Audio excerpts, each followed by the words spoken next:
So I met the coach yesterday. I looked right at him. I said, listen, here's the deal. I said, Fly's going to be sitting next to you on the right, and I'm going to be sitting next to you on the left. I go, there's one game you have to win this year. It's January 4th. You got it? He laughed. He goes, nice to meet you. I go, just the pressure's on, okay? January 4th. It's a must win.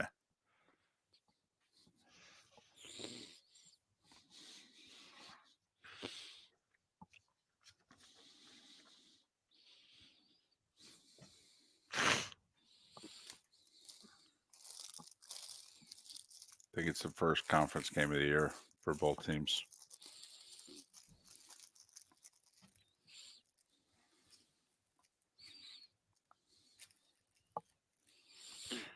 Well, hello, friends, and good morning, Spitz.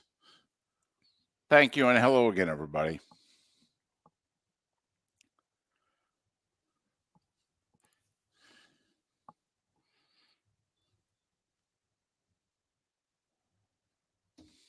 Get fired up, Ambien. It sure is. Uh-oh, look at this.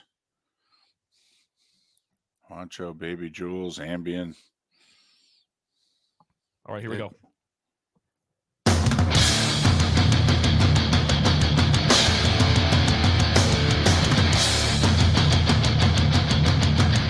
You are listening to Miller and Moulton, exclusively on the Florida Sports Network. And now, here's Mark Miller and David Moulton. Top of the morning to you on this Football Friday. Football Friday. In which winter is over on this first day of December. 80s I-4 and south, upper 70s I-4 and north. Whew, that was a close one. We made it, David. We survived again. Yep. 2 days of winter. Man, oh man. Now just be prepared, ladies and gentlemen. There could be a 2 to 3 day stint in January. That's too tough to tame. How the heck are you? We are Miller and Moulton. This is the Florida Sports Network, floridasportsnetwork.com. Well, you and Trent must be in great moods. I mean, just, the temperature difference alone. And plus, Trent's moving into his new place today. Big day. Trent becomes a Floridian today, by my estimations. He's been here for a while. He's been working. But today he has his own place. He becomes part of the Southwest Florida scene. I have an address to write down. When people are like, where do you live? I'm like, oh, my uncle. So, yes. Good. All right. On a Friday night, he's ready to go. Single Trent, new place, out of the town. Right. Okay. Hey, come on over to my place. There's 137 boxes. All right. No, sit on that one. That one's solid. Right. Sit on that one. Right. Yeah. Don't you love it when you've got a couch, the TV set up, and everything else in your place is boxes? Oh, it's going to be a total bachelor pad. Like, just nothing in the fridge. Trent. Nowhere to sit. Trent, you're not breaking news today. You wear Lions shoes, and you think it's going to be a bachelor pad. Yes. You could even, a cat wouldn't make this any less of a bachelor pad. I'm telling you right now. Right. Dogs would peek through the front door and go, yeah, I don't know if you're ready for me yet, dude. How about if I just stay where I am and you call me in a couple? But here we are. Conference championship games get underway tonight, and then a slew of them on Saturday, and obviously another NFL weekend upon us. And hey, maybe best Amazon Thursday night game so far in nearly 2 years, you think? That was a good game last night. That was entertaining. Hell yeah. That'll work. Although both sides complaining, and don't know if you and Trent and everybody else, too many penalties. And it's one thing when you just have, looking at the replays going, what do you expect them to do? Not call that? But both teams afterwards were kind of like, Guys, there were 19 accepted penalties in this game, and I don't think there should have been, okay? You guys got to lighten up, Francis. I mean, Pete Carroll, first words out of his mouth post-game, and he's like, listen, it did not cost us the game at all. However, the NFL's going down the wrong path with officiating right now. I mean, he openly talked about it. He just said, I'm on the competition, or whatever committee he's on. He goes, we're going to talk about it in the offseason. He goes, there's just too much laundry on the field. There just is. So I don't know if you thought that watching the game, Mark. It's distracting, but most of the time, there weren't too many times where I didn't think they were penalties. Okay. I mean, I understand what Pete Carroll's saying. I think, and these were two pretty healthy teams. So we're not dealing with a unbelievable amount of backups and things like that. But the football's messy these days, David. Well, it does seem to be. Pete seems to think that the striped shirts are contributing to it. Did you remember the one drive where Dallas ended up scoring, which was not unusual because they damn near scored every time they had the ball, whether 4 field goals or 3 touchdowns. But no punts, and they gave it up once on 4th down. So yeah, right. It was a pretty solid game for the Cowboys offense. That one drive, yes, I remember that one drive. But the one drive in which was it 3 or 4 Seahawks defensive penalties on the drive, and it was like, oh wow, another Seahawks penalty. When that was taking place, were you going, guys, lighten up, or were you going, no, that's a penalty? There seemed to be times in every game, not just last night, David, that between roughing the passer calls, defensive holding calls, and pass interference calls, that the offense is successful no matter what happens. I think there's too much laundry. And of course, once the playoffs start, half this laundry will go away. I mean, it will take a court order to get an offensive holding call in the playoffs. I mean, it will. If there's a holding call in the playoffs, well, it's got to be a borderline felony. I mean, that's the one thing we know. And they've turned into the NHL a little bit with the way they call holding in the playoffs, David. Yes. I mean, they've gone old school NHL that yes. We're not calling this unless we can be sure that defender was going to sack the quarterback. If not, we're going to let it go. Mark, how many times have we seen, and I think they do this in the NFL as well, they'll call one on each side in the first 20 minutes of the game, and then they'll kind of look around and go, okay, did we get that out of the way? Defense, do you get it? There, that's your one, okay? Okay, now just suck it up and deal. Isn't that like in hockey, first half of the game, they'll make sure, nope, that's one on you. And then there's no, that's the same on you. And then the officials almost turn around midway through the second period at the TV timeout and go, boys, you ready to play the rest of this game? A 5-on-5? So, but the Cowboys with a win. And for the longest time, it looked as if Seattle was going to get it done. You know what they need, Mark? And I hate it. And I think it's going to be outlawed during the offseason. But until it is, do you know what you need? A tush push? You do. You need to have one. It can come in handy. Because when you're clinging to a 5-point lead mid-fourth quarter, and you know that once they get the ball, they're going to score, 3 or 7, because that's what they've been doing every time they've had the ball. Pretty much, wow, we got to score every time we have it the rest of the game to win. And when you got 4th and 1 near midfield and you can't execute, that's a problem. The Eagles hold on to that ball. They do. There's, the penalties, 19 penalties, but it was 10-9. So they were, even Pete Carroll's didn't cost us the game. They were even as far as the penalties go. Yep. The turnover, Seattle had 1. Yep. But the big stat of the game is 4th down efficiency. Yeah. Seattle 0 for 3, Dallas 1 for 2. That's your football game right there. Yeah, 4th and 1, mid-4th quarter. Right. That was the game. That was it. That was the game. At least that's how it felt to me.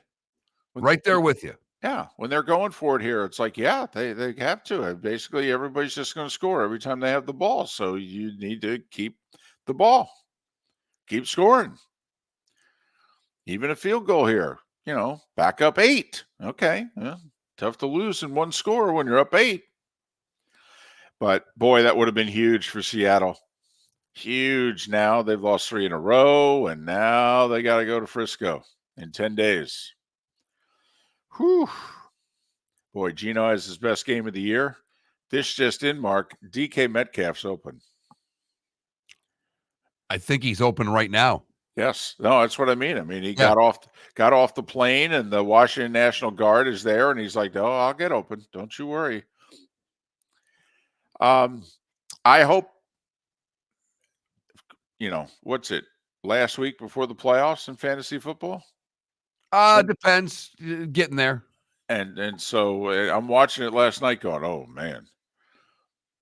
Did somebody finally get tired of Geno Smith? Yes, somebody did. Oh, jeez. He had only thrown 3 touchdowns in his last 4 games total. And I could see where somebody said, you know what? I got to bench Geno. I benched him a few weeks ago. Going up against that Cowboys secondary and that Cowboys defense.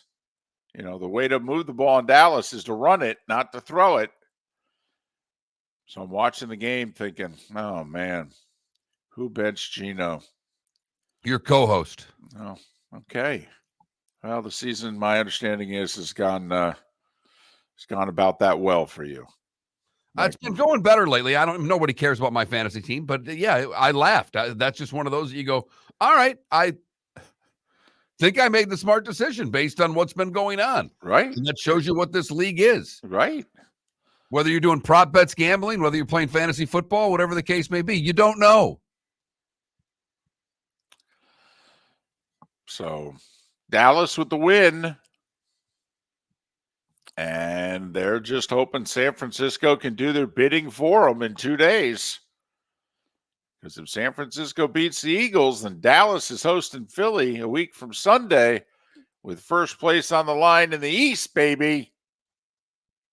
That's what I'm talking about.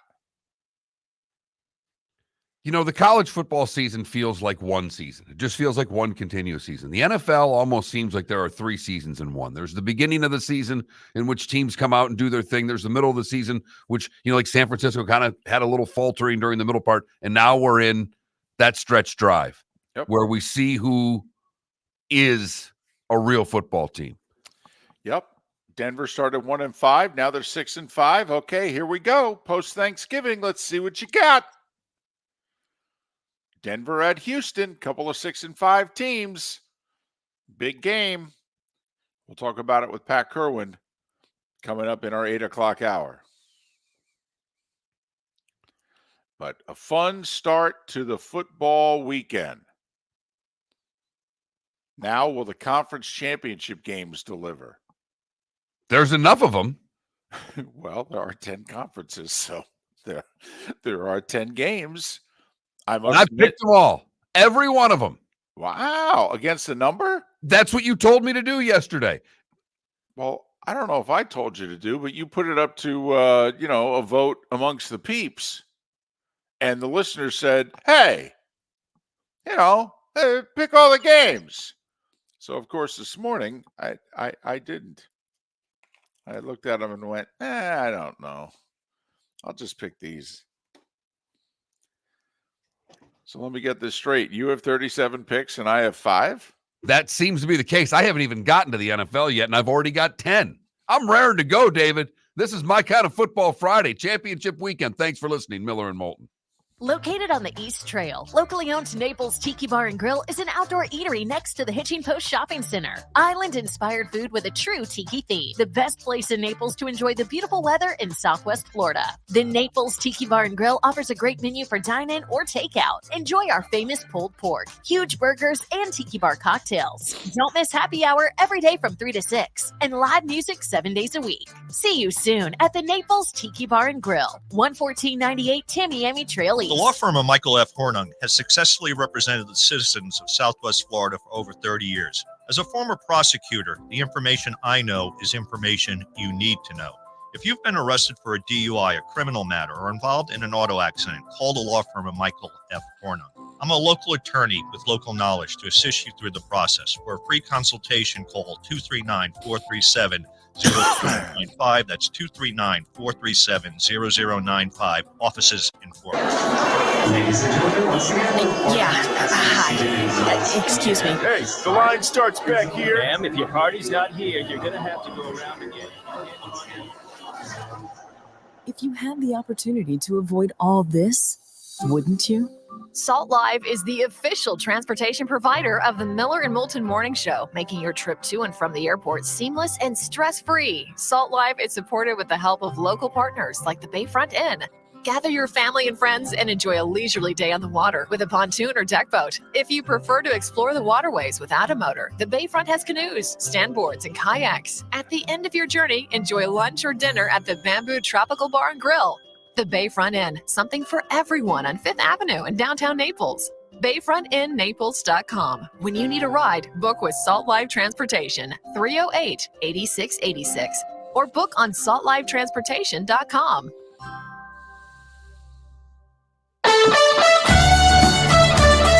You were listening to Miller and Moulton on the Florida Sports Network.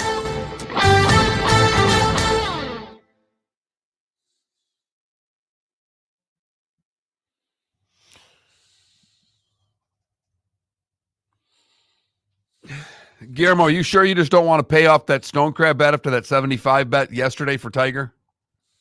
I'll let you out with the lunch now. I take it that didn't go well. I didn't follow it at all. He shot 75. He had 5 bogeys and a double.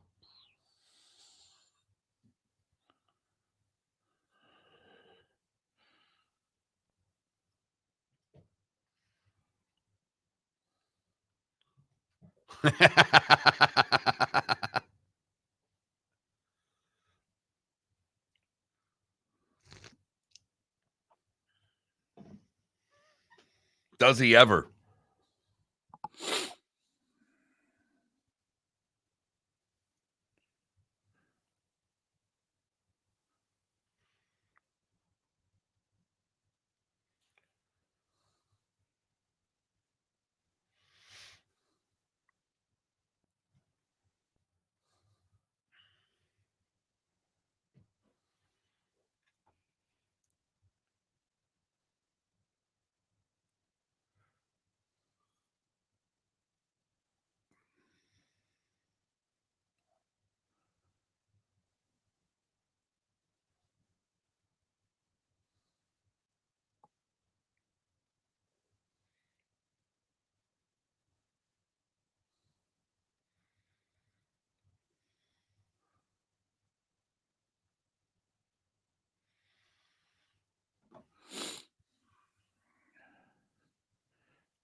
Lightning are in a little rut right now. I think we need to ask the question, how good do we think they still are? You know, they're just getting Vasilevsky back. You know, it's just December 1st. They're a veteran team, you know, so they'll probably get better as the season goes on. You know, but their bottom six is not what it was 2-3 years ago. Their third defensive pair is not what it was 2-3 years ago. I mean, Yeah, I know. At home against the Penguins, you still should be able to win. well, especially when you're up 2 spit. Yeah. That is new this year, Wes. It's the first year Monday Night Football could flex. And now David gets to go out west. Yes. Which is good news for one reason and one reason only. I'm $781 away from reaching gold medallion status on Delta. And I don't think the flight to Boston was going to get me there. But the flight to Seattle, that'll get me there. What does that give you? I have no idea. But all I know is I'm gold medallion this year, and I don't want to be demoted to silver. Even though I have no idea what it gets me.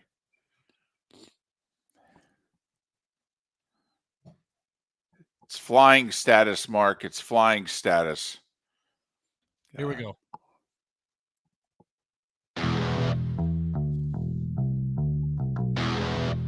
You're listening to Miller and Moulton, only on the Florida Sports Network.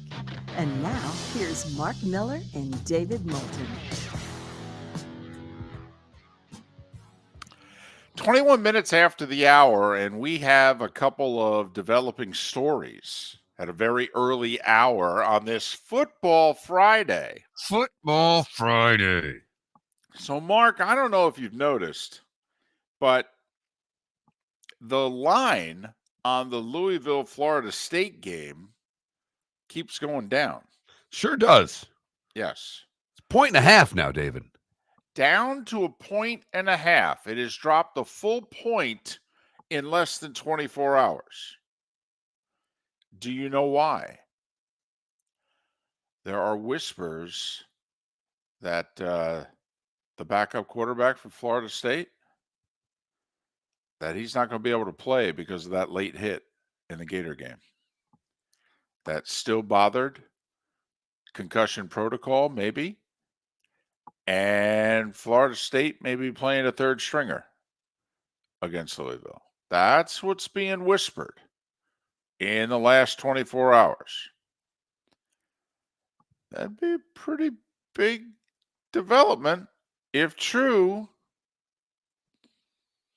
And it's funny how the money people seem to be able to find out some of this information before the working press. Because as we all know, Mark, they don't allow the working press into practice and what have you. Yet, you know, that little fringe area, you know, it's like, the mainstream Hollywood media didn't know that story, yet TMZ did. So that's worth paying attention to. That, as Bill Pito used to say back in the day, is a developing situation. This one is not football related, but there are multiple what I would call secondary golf sources, not the mainstream golf media, but how about some of the more popular golf podcasts and blogs that this morning are saying, oh, yeah, John Rahm's going to LIV. And that's been out there in the rumor mill all week. Right. And maybe even 10 days. Right. You know, Mickelson's been asked to comment about it. You know, Shipnuck is, you know, said that Phil's going around telling people that. Phil's like, listen, you blankety blank, I have said no such thing. But and Shipnuck doubled down and said, yes, you did. As a matter of fact, those two need to have a steel cage match. Oh, there's no doubt. I like Phil, by the way. Oh, he just sit on him. Well, no, come on. He's not Fat Phil anymore. He's not Pudgy Phil. No, but come on. I mean, a golf writer? I mean, they're in slightly better shape than a baseball writer. I mean, come on now. But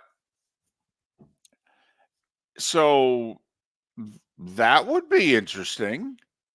And those in the golf media world that are now saying, oh, yeah, this is happening, are saying, by the way, get ready for a second wave of players too.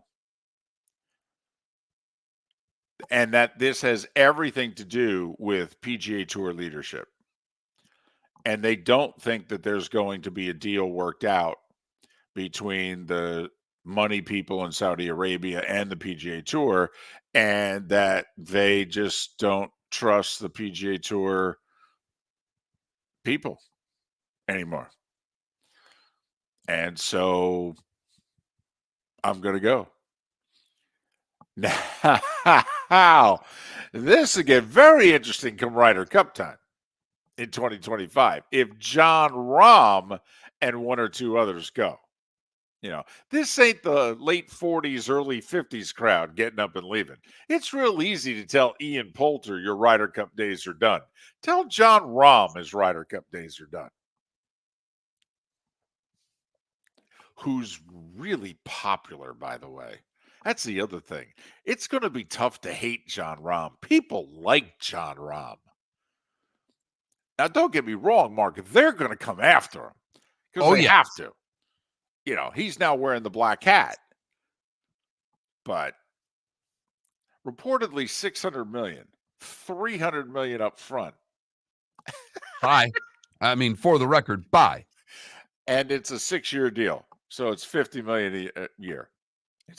Which also, by the way, if they're signing someone to a deal through the rest of the decade, they ain't planning on going anywhere. Well, this merger, they announced the merger. Everything was kumbaya for about an hour. The players went nuts. Right. And then the story disappeared. Other than a blurb here or a blurb there, that they're nowhere close on this merger. No, not at all. And that's a shock because the PGA Tour is like, don't worry, we're still going to run things and what have you. And those of us are like, they're not going to hand you over their money without being able to control how it's used.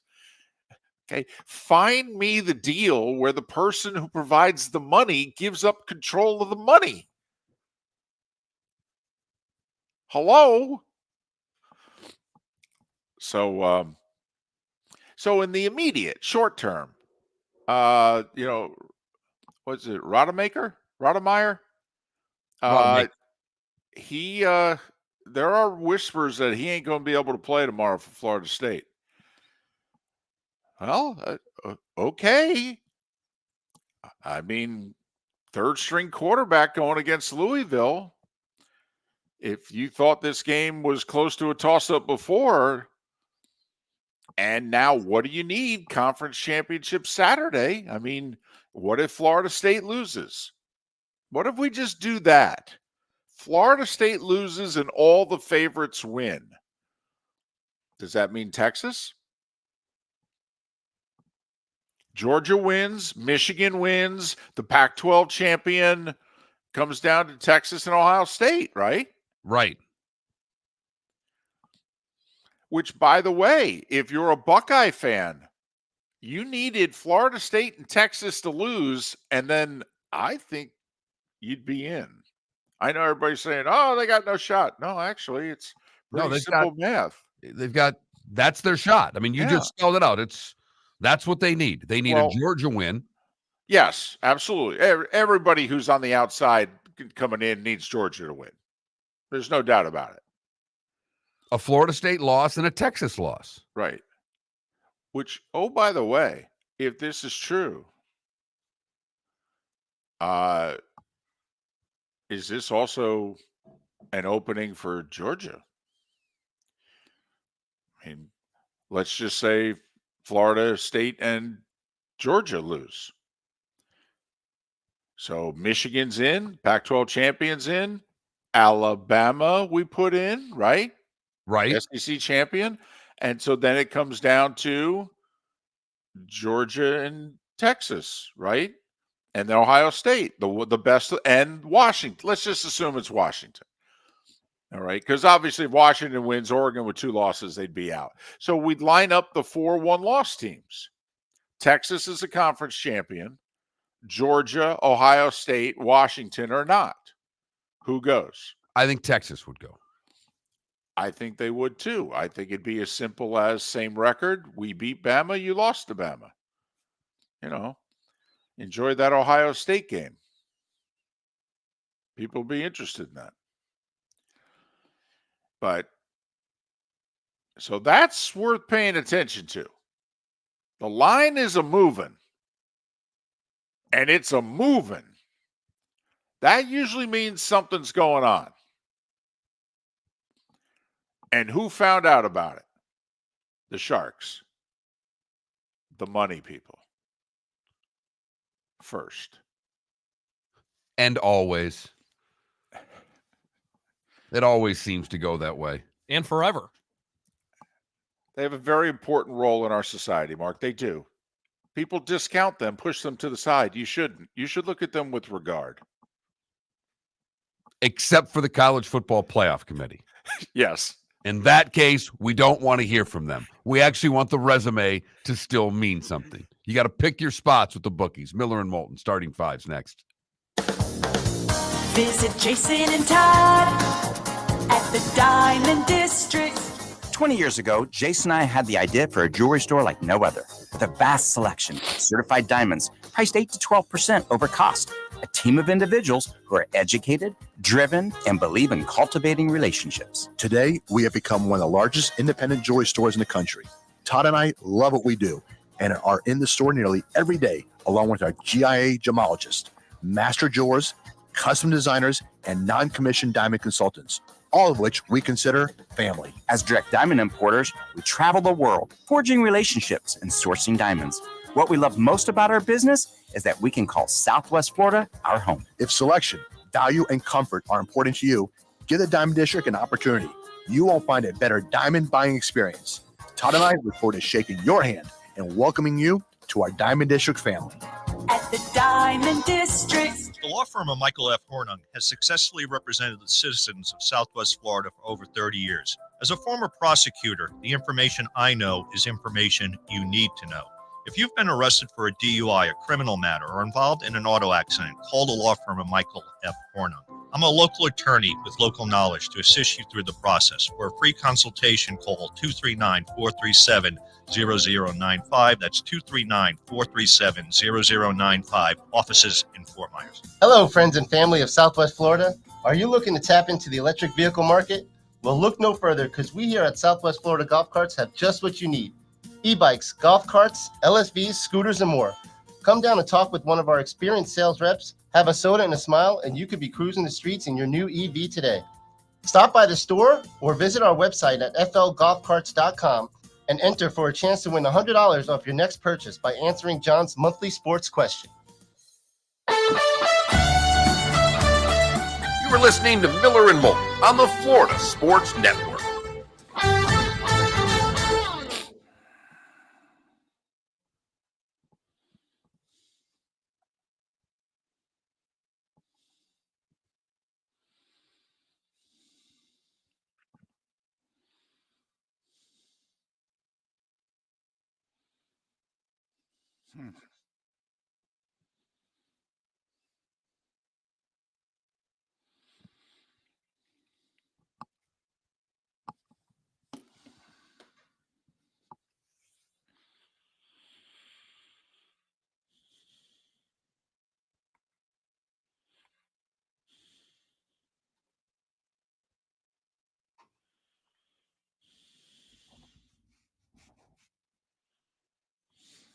DC, I don't think the committee thinks big picture at all.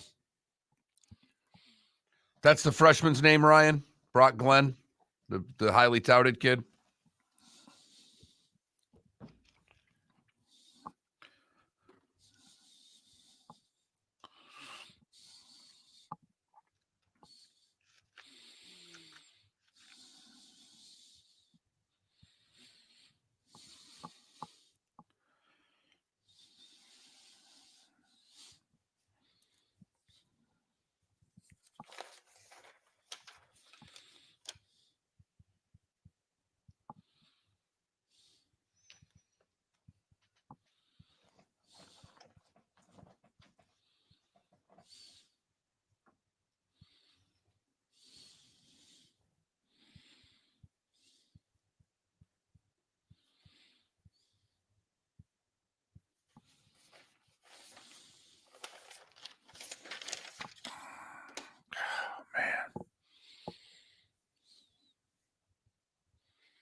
Pistons covered, Trent. Boy, did they ever. It looked like they had a chance to win in the third, not the fourth, but. Well, I mean, if Brunson didn't go crazy and Dante DiVincenzo didn't have a good fourth quarter. Yeah. I love Cade Cunningham. I really hope they don't just let him waste away here. He's so fun to watch.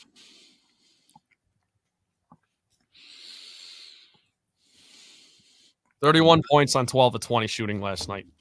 Well, the good thing is that these guys are entering the league so young that they can do 2 contracts, be 7, 8 years in, and be 27 years old. Yeah, you're exactly right. You know, so Yeah, Spitz, I am I am aware the Pistons are winless in November. Thank you for the reminder. Oh, worst month that Pistons fans have ever endured, ever.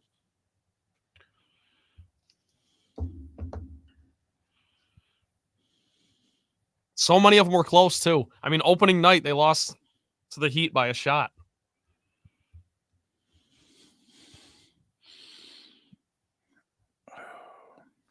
hey, remember the Spurs started, 3-2?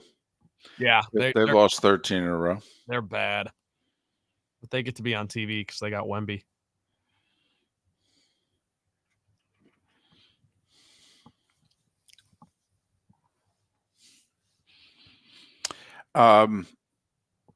The reason the NFL does that is to protect the college game, because college football is a free minor league system for the NFL. So they want to prop it up as much as possible. And that's why the NFL has the rule that you have to be 3 years removed from high school before you can be eligible for the draft. I have always wondered why that rule can't be successfully challenged. Here we go.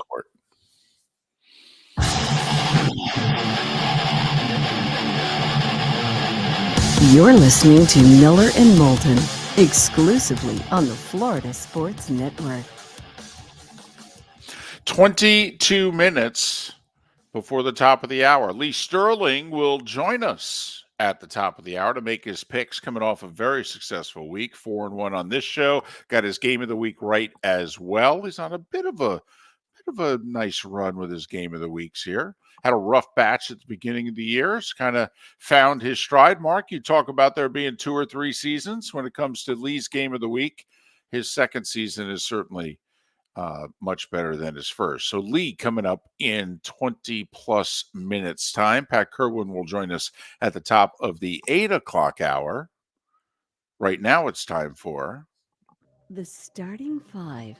5 stories you need to know. It's the Starting Five on Miller and Moulton. Here's number 1. Well, Al Michaels had to be happy, huh? Dallas 41, Seattle 35. Heck of a Thursday night football game. Seahawks played with the lead a good chunk of the night, while Dallas was seemingly scoring every time they had the ball. Heck, they didn't punt, did they? Neither team punted. Neither team punted, David. Cowboys improved to 9-3. They've got 10 days before their home game against the Eagles. Seahawks fall to 6-6, and they've got 10 games before their game at San Francisco. After that, they host Philly. Nice little stretch here for the Seahawks. San Francisco, Dallas, Philly, San Francisco. Thank you, NFL. And people wonder why you and I play the schedule game. Some people mock us for playing the schedule game, but the fact of the matter is, in the National Football League, who you play matters a great deal. Dak with 3 touchdowns. DK Metcalf, 6 catches for $134 and 3 touchdowns. There was a Geno Smith sighting last night. Who was that masked man? But Seattle faltered on their last 2 drives. This just in, by the way, Mark. If you're the offensive coordinator or the head coach of a team down the stretch against Dallas, I would advise that you block Micah Parsons. On the big plays, I would not leave him unblocked. Just a tip. You can do with it what you will. Seattle had that information. They decided to forego it last night. A serious story out of Dallas. Von Miller charged with felony domestic violence against his 6-week pregnant girlfriend. They've been together for 7 years. They've had a couple kids. And he turned himself in. This is the Bills' bye week. The incident happened in Dallas. Von Miller turned himself into authorities yesterday. Right now, it is a felony charge. If convicted of it, he could face a minimum of 2 years in prison. Remember the story that you talked about yesterday, Mark, about the NFL social media photographer there? Right. The photographer that had his phone out, Tyreek Hill took it, did the backflip, gave it back to him. Yes. And that the NFL took his job away from him for this year. It's unknown whether or not they're ever going to let him work again, but for this year, he essentially has been grounded. Yeah, Tyreek Hill came out yesterday and said, yeah, I'll pay his salary for the year. Good. He goes, not his fault. That's ridiculous.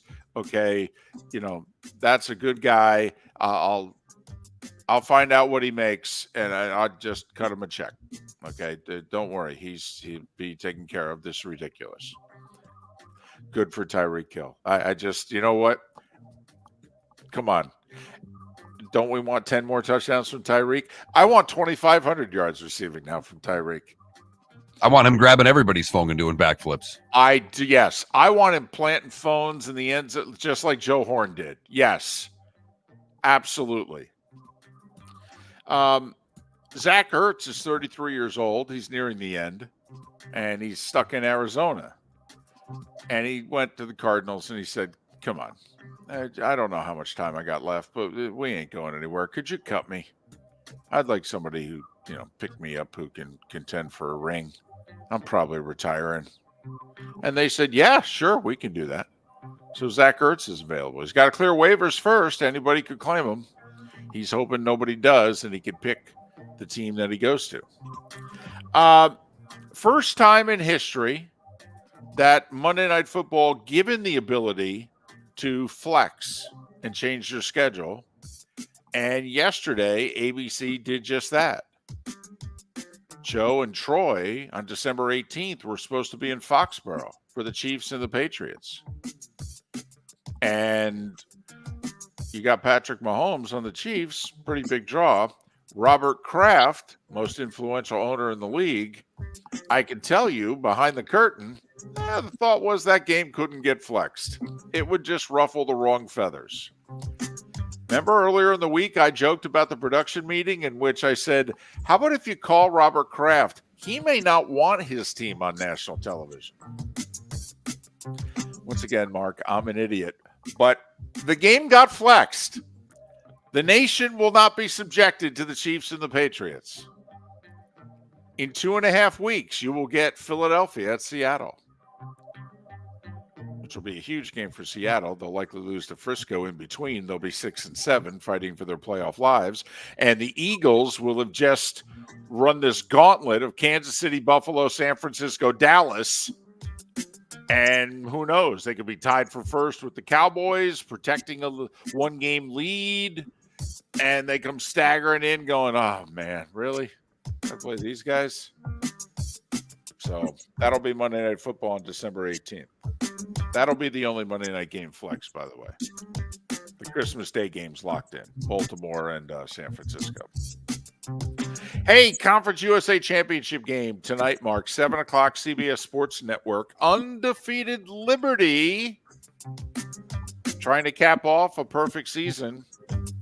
Second meeting against New Mexico State. You know, that team that whooped up on Auburn at Auburn 2 weeks ago. And they're a 10-win team to boot. Liberty an 11-point favorite. Yes, they are, David. And Oregon's nearly an 11-point favorite. It's up to 10. The Ducks over the undefeated third-ranked Huskies. Number 3 against number 5 in Vegas. in the last Pac-12 championship game. At least we think so. Word is Oregon State, Washington State merging with the Mountain West in all other sports. We don't know what they're doing with football yet. And don't know if they're going to try to save the Pac-12 name and umbrella and all that. 8 o'clock, ABC, Oregon -10. Florida quarterback Graham Mertz is coming back. He said unfinished business. UCLA quarterback Dante Moore, Oregon State quarterback DJ Ugalele. I don't know if that's how you pronounce it. Yeah, I think that's it. Really? Wow. So he's the guy who was at Clemson with Oregon State. Now he's a grad transfer. And besides, his head coach is leaving. They're no longer in a power conference. Yeah, so he's available. Indiana hired James Madison's Kurt Cignetti to be their head coach. And Penn State hired the highly desirable Kansas offensive coordinator, Andy Kotelnicki. He's now going to be their offensive coordinator. Take a look at Kansas's offensive stats the last 2 years. Yeah, pretty good. And take a look at Penn State's. They're not. Not so good. Listen, we don't normally do this, but just saying, loud whispers that Tate Rodemaker is not going to be able to play for Florida State because of that hit to the head in the Florida game late. That would mean third stringer Brock Glenn for the Noles. That's not official, but the money line is a moving towards Louisville. Florida State now just a 1.5 point favorite. So there. Tiger Woods returned to golf yesterday. Hadn't played since the Masters. And he was doing okay, 1 under through 14. Then he went a little double bogey on 15 through 17. Finished 3 over 75 at the Hero World Challenge in the Bahamas. It's just a 20-man field. Tiger's 18th. Brian Harman, Tony Finau tied for the lead at 5 under. And Tiger's teeing off at 11:02 today, for those of you that want to find it somewhere and stream it. Would that be Peacock? Probably Peacock into the Golf Channel. Golf Channel's coverage started at around 12:30 yesterday. I don't know exactly when they come on today. NBA, Heat snap a 3-game losing streak. Jimmy Butler with 36. They rallied to beat Indiana 142-132. Miami 11-8 on the season. Excuse me. Wow. Pistons have lost 16 in a row, but they covered. Knicks only beat them by 6, 118-112. Jalen Brunson with 42. San Antonio's lost 13 in a row. They don't want Detroit to feel all alone. Atlanta came from behind to beat them 137-135. And the T-Wolves continue to have the best record in the West. They're 14-4. They beat Utah 101-90. So, Mark, it's a twofold story here involving the NBA and college. USC announced that Bronny James has been cleared to return to practice and that he will, give him a couple weeks here and get him back in shape, and he'll be on the team. He'll play. Yeah, okay. Well, LeBron was asked about it, and he said, well, if he plays, I'm going to be there. And they said, well, what if it's the Lakers game that night? He said, yeah, I'm going to be there. It's for at least the first game. That's pretty much what they're, indicating. After everything that he went through and what have you, LeBron has said that he told the Lakers and his teammates, he said, listen, with everything we went through, his first game, I'm going to be there. So, you decide whether or not you think that's, cool. Hey, come on now. I think it's great. Guys have, so many guys have gone back, whether it's the birth of their child or there's been reasons. His kid collapsed and damn near died on the floor. Yes, he did. And he's coming back to play, and Dad wants to be there. College hoops last night. 13th ranked FAU beat previously undefeated Liberty by 25, 83-58. South Florida fell to 2-3, losing to Hofstra. The big news really was in women's hoops. First off, they did that ACC-SEC challenge, and yesterday the SEC went 6-2. SEC is the best conference in women's basketball. And Angel Reese returned from her 4-game benching by Kim Mulkey. Scored 19 points, 9 rebounds. LSU beat Va-Tech in a battle of top 10 teams, 82-64. It was also Mulkey's 700th career win. Stetson a winner also to their second win of the year last night, women's hoops. So Tristan Jari, Mark, was pretty good for the Penguins last night. Yes, he was, David. He made 39 saves and then decided he'd score a goal. That's right. The goalie scored, empty netter, late.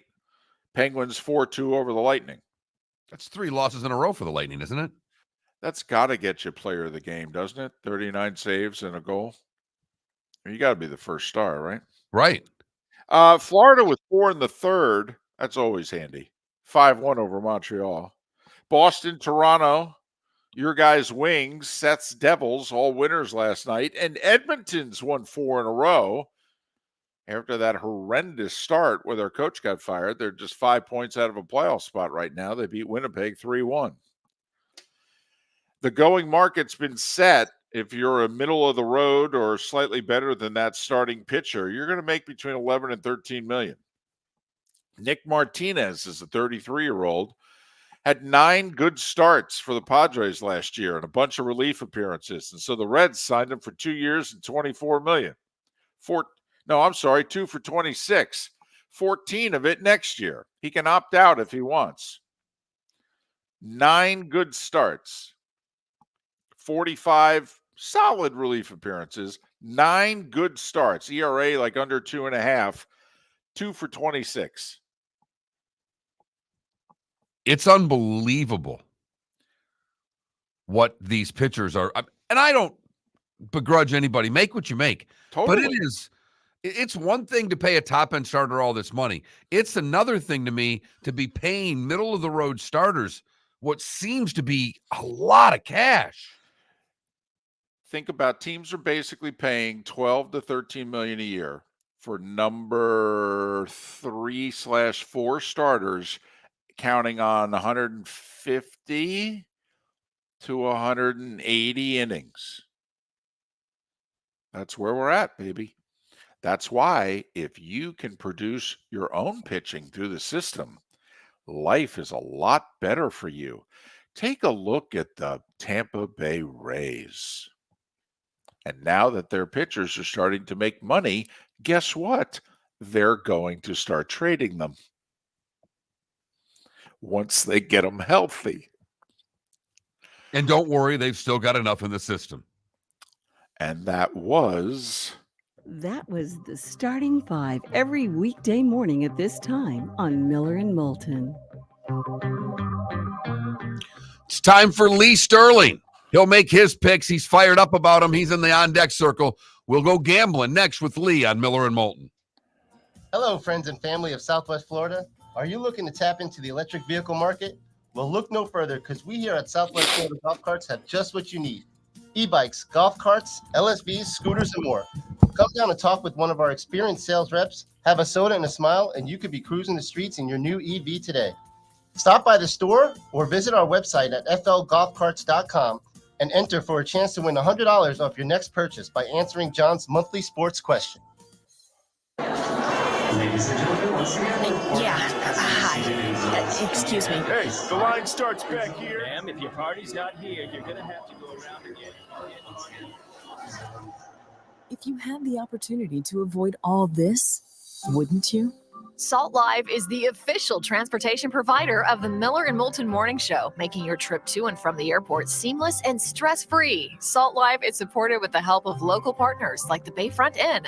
Gather your family and friends and enjoy a leisurely day on the water with a pontoon or deck boat. If you prefer to explore the waterways without a motor, the Bayfront has canoes, standboards, and kayaks. At the end of your journey, enjoy lunch or dinner at the Bamboo Tropical Bar and Grill. The Bayfront Inn, something for everyone on 5th Avenue in downtown Naples. BayfrontInNaples.com. When you need a ride, book with Salt Live Transportation, 308-8686, or book on saltlivetransportation.com. The law firm of Michael F. Hornung has successfully represented the citizens of Southwest Florida for over 30 years. As a former prosecutor, the information I know is information you need to know. If you've been arrested for a DUI, a criminal matter, or involved in an auto accident, call the law firm of Michael F. Hornung. I'm a local attorney with local knowledge to assist you through the process. For a free consultation, call 239-437-0095. That's 239-437-0095. Offices in Fort Myers. Located on the East Trail, locally owned Naples Tiki Bar and Grill is an outdoor eatery next to the Hitching Post Shopping Center. Island-inspired food with a true tiki theme. The best place in Naples to enjoy the beautiful weather in Southwest Florida. The Naples Tiki Bar and Grill offers a great menu for dine-in or takeout. Enjoy our famous pulled pork, huge burgers, and tiki bar cocktails. Don't miss happy hour every day from 3 to 6 and live music 7 days a week. See you soon at the Naples Tiki Bar and Grill, 11498 Tamiami Trail East. The waterways of Naples are a beauty to behold, and the Bayfront Inn has multiple ways for guests to enjoy the water and have some fun.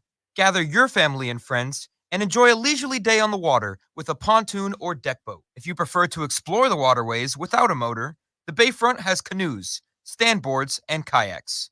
At the end of your journey, enjoy lunch or dinner at the Bamboo Tropical Bar and Grill. The Bayfront Inn. Something for everyone. On 5th Avenue in Naples. You were listening to Miller and Moulton on the Florida Sports Network.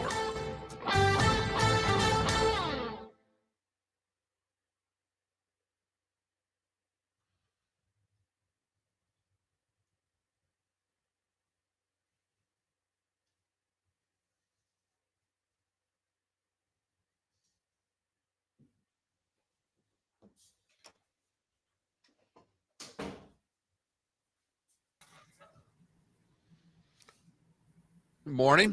Good morning. Green screen working in full effect this morning. Yeah. So good trip, looks like. Oh yeah. The only negatives, and they weren't that big a deal. It's a regular season. Was the Heat lost the game to the Knicks, 3 for 21 in that fourth quarter, and the next day they played no one in Brooklyn. Have you guys been to that new Brooklyn basketball facility? I have. Yeah. What'd you think of it, David? I liked it. I did too. Okay. I did. No, I mean, it's not the place you were the night before, but no. But different. No, it unfortunately it was a terrible configuration for hockey when they tried to play it there. Horrible. Yeah, I heard was that from bad. everyone when I was there. But if you're like under 40 years old and you like rap music and dancing, the entertainment that they have, because Jay-Z is a part of it. Totally. Oh no, totally. It's my kids had a great time. So there's a few negatives, like not enough food booths, but we went. You've ever been to Lucali in Brooklyn for pizza? No. Oh my God. It's the best pizza. I'm a John's guy every time. Oh, I am too. I'm a John's guy. Okay, David, I am too. Lucali is better. Believe it or not. Whoa. Okay. Yep. Then I'm gonna send you a interested picture now. of it. I'm interested No reservations now. there. It is. They don't even have a sign. They don't have a sign even on the building. So, you think you're coming in for an oil change? I mean, what? I just sent you a picture. Hey, I'd like a lube job and pepperoni and sausage. Trust me, if you saw the line starting at 3:00, but we had a hookup to go to the front of the line, but it was, and John's on Blinker Street is amazing. It's my second favorite now, but Lucali was even better. So it was worth about the 8-10 minute cab ride from Lucali to the game. So no show next week because there's only NFL. Right. We'll come back in 2 weeks. So you have what games you have? Obviously Georgia, right? SEC and Georgia, Alabama, and then, let's see, Jacksonville, Cincinnati Jags. Oh, you have home game. Yeah. It was looking really good with Joe Burrow. It was looking good. It's a nice game to have. Yeah. He got hurt like 2 days after they had to let the NFL know if they wanted to keep the game or not. Yeah.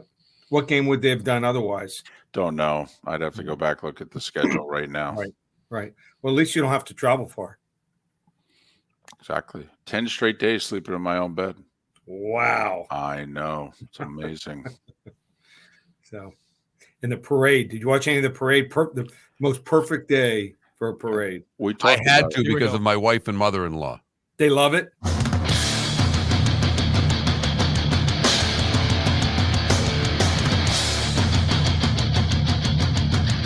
You are listening to Miller and Moulton, exclusively on the Florida Sports Network. And now, here's Mark Miller and David Moulton. It is hour 2 of Miller and Moulton on this Football Friday. Football Friday. And that means Lee Sterling, Paramount Sports, ParamountSports.com, 800-400-9741. Lee had a terrific week last week. 4-1 on this show, got his game of the week right, and had Thanksgiving with his girls in New York City, Billy Joel, a couple of Heat games, some great pizza, bada bing, bada boom. You're back in South Florida now. You adjusted? You okay? I am. You left out the Jets game. Jets. No, right. No. We didn't leave that out at all. We talked about how good the weekend was, and we left out that football game, Lee. That was on purpose. Hey, you know what? It is so much fun to see the Jets fans just be miserable. Wow. You did see the fail Mary. I mean, you saw something in person that most people have never. We don't know anybody in football that's seen that play prior to Black Friday. That, you know what they do during the tailgate? They pass around video of Aaron Rodgers working out. That's all they have. If they play him, I don't care if they're 6-6. That'll be the biggest mistake they ever made with that offensive line. All right. This is a bone of contention I have with you, with David, with the national media. None of us are doctors. Until his doctor says he can't play, who the hell are we to tell Aaron Rodgers he can't play? He can't play. Oh, stop it. I talked to a bunch of people who've come back from that, and even if you had a 5 or 10% chance of making the wild card, it's a mistake. They're just trying to keep the fans happy. If he play, like I said, it'll be the biggest mistake they ever made. Well, yeah, we'll see if the Jets can win a game or two to keep it a, topic of conversation. Are you coming in? You going to come in, Mark? You going to come in for the Jets-Dolphins game? I'm ready. Okay.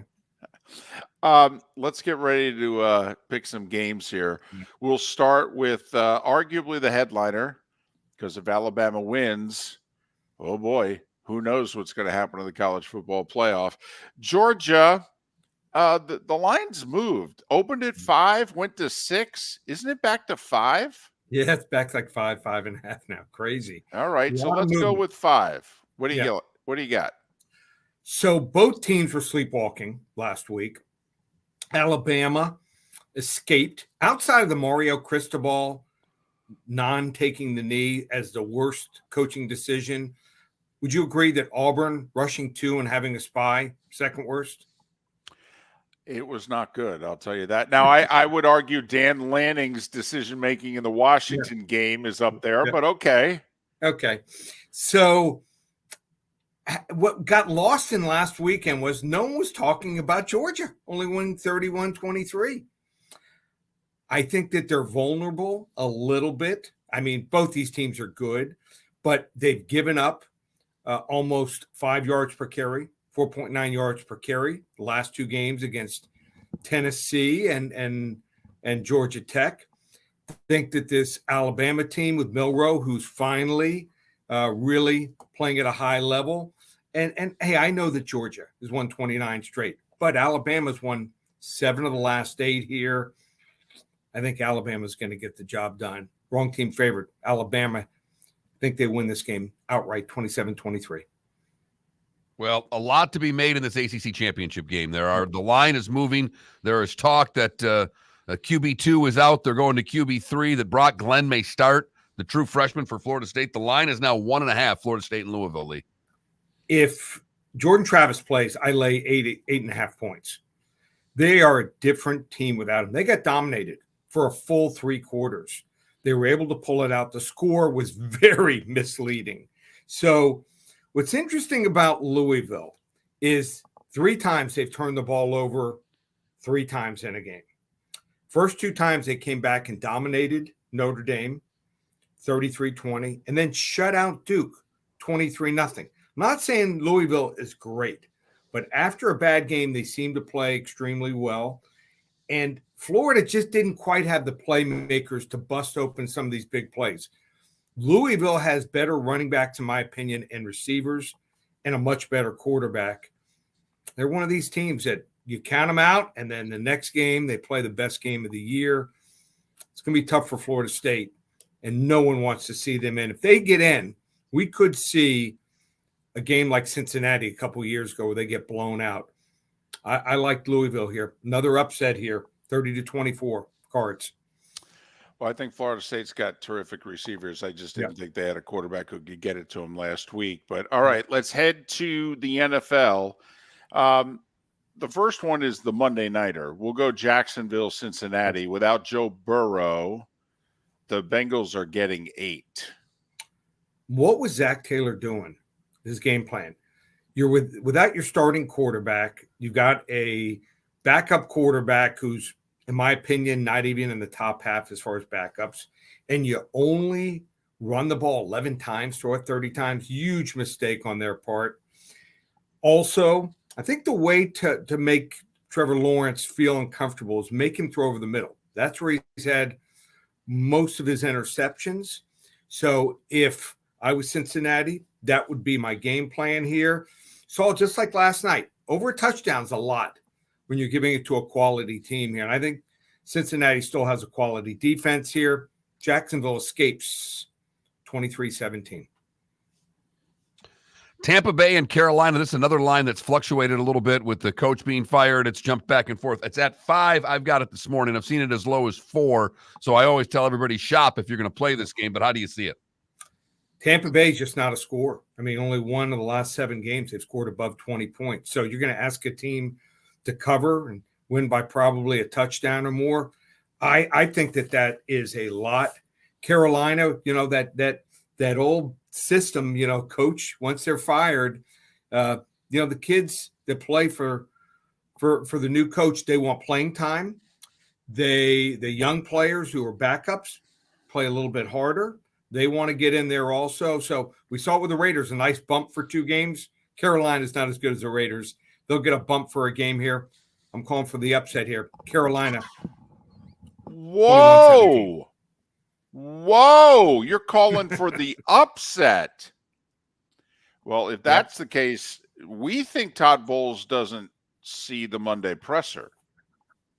If that happens, I think I said it yesterday, Lee. If that happens, I think he's fired. I don't think he finishes the season. Yeah. All right. Dolphins, this is their stretch where they're going to be solid favorites over below 500 teams. Yep. They won and covered against the Jets. Now here we go. 9-point favorite again on the road. Dolphins have played a lot of road games. 9 points laying in Washington against the Commanders. So how about this? Biggest favorite every week has covered all but 3 times. So there's a big disparity in teams. Think that Miami still does have some injuries. It's all about big plays with the Dolphins. And Washington gives up the most explosive plays in the NFL here. Don't like laying big numbers, but I still think Miami's the right side. I think they win this game 37-17. Just too much for Washington. Without those 2 defensive ends, they ended up trading. And your game of the week, you really left us with a horrible game of the week here. San Francisco and Philadelphia. How do they get it, Lee? First 5 callers get it for free. This is going to be a doozy. I've been waiting all week for this one. I think there's a clear right side winner in this game. First 5 callers get it. 800-400-9741. And How about this? We're into Double Down December. You can get championship week selections, college football. We won 10 out of 14 weeks in college football for our clients. Only had 2 losing Sundays all year. So you want to get championship week, all the college bowls. I think there's 30 something, 33, 35 through December 31st, and 5 weeks of NFL. Normally $497. Last year was $397. Just $297. One place, ParamountSports.com. So Lee is grabbing points this week. Taking Bama in 5, thinks they're going to win. Taking Louisville, it's down to 1.5, thinks Louisville's going to win. Taking the Bengals in the 8, they don't win, but they cover.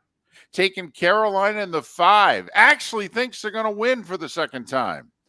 But laying 9 with the Fins. His game of the week, Niners-Eagles, call now, 800-400-9741.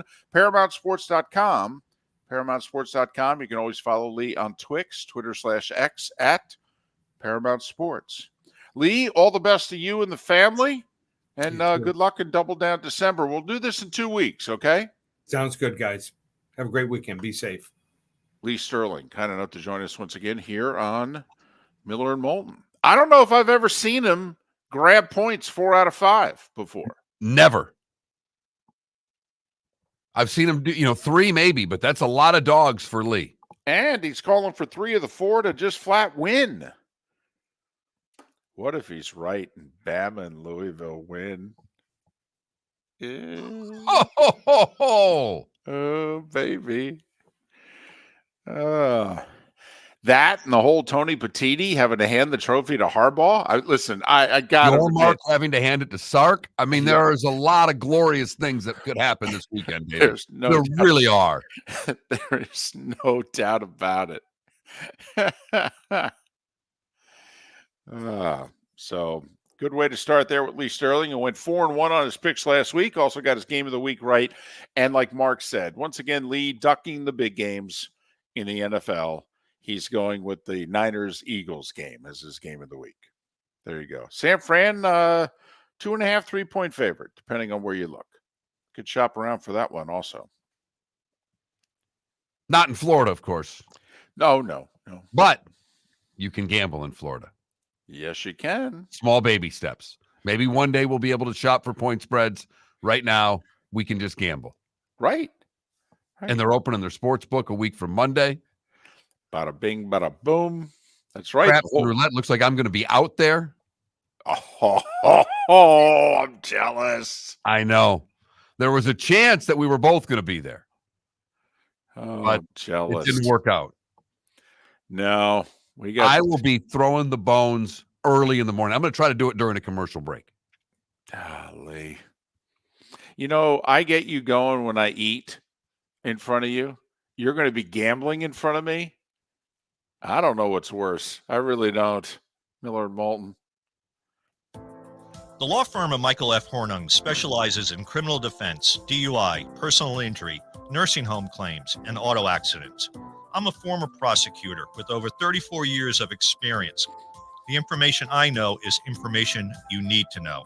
If you've been arrested for a DUI, time is of the essence to maintain your driving privileges. Call the law firm of Michael F. Hornung for a free consultation. At the law firm of Michael F. Hornung, we are committed to excellence in your representation. Being a local attorney with local knowledge is clutch to the success of your case. For over 30 years, we have successfully represented the citizens of Southwest Florida. For a free consultation, call 239-437-0095. That's 239-437-0095. Our offices are conveniently located in Fort Myers. Visit online at mfh-law.com. Hello, friends and family of Southwest Florida. Are you looking to tap into the electric vehicle market? Well, look no further, because we here at Southwest Florida Golf Carts have just what you need. E-bikes, golf carts, LSVs, scooters, and more. Come down and talk with one of our experienced sales reps, have a soda and a smile, and you could be cruising the streets in your new EV today. Stop by the store or visit our website at flgolfcarts.com and enter for a chance to win $100 off your next purchase by answering John's monthly sports question. Located on the East Trail, locally owned Naples Tiki Bar and Grill is an outdoor eatery next to the Hitching Post Shopping Center. Island-inspired food with a true tiki theme. The best place in Naples to enjoy the beautiful weather in Southwest Florida. The Naples Tiki Bar and Grill offers a great menu for dine-in or takeout. Enjoy our famous pulled pork, huge burgers, and tiki bar cocktails. Don't miss happy hour every day from 3 to 6 and live music 7 days a week. See you soon at the Naples Tiki Bar and Grill, 11498 Tamiami Trail East. You are listening to Miller and Moulton on the Florida Sports Network.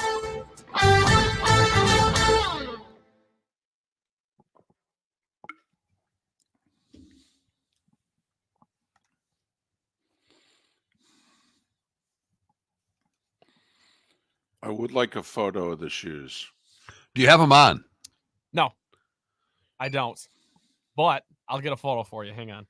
Oh, you don't have to do it. Oh, don't worry, he's got one. I'll just show you what they are. No, I was hoping for Sunday, surrounded by boxes. I was just hoping for. Well, he's moving into a furnished place, so there's not a whole lot of boxes. Oh, look at this. Yeah, it's all clothes. That's all. I've never had. Did you ever move into a furnished place? College, I had a furnished place. I never moved into a furnished place. I mean, where I'm living, it's a lot of FGCU students, so it's like, kind of 4-bedroom. I lived in a place like that at State. Yeah, that probably means there's a lot of scenery in that development. Here are the shoes, David. Here's what they look like. Look at that. Nothing. Where's the Lions? It's on the back. It's like on the back heel. You can. I can see it. Yeah. Every team has them. It's not like it's just. I have to admit, they're not nearly as obnoxious as I thought. I was hoping for the big LIONS on the side. No, these are sharp. I don't want sharp. I want. You want obnoxious. Hideous. I want nerdy right, hideous right. I want loud and proud walking down the street. I mean, damn. Yeah.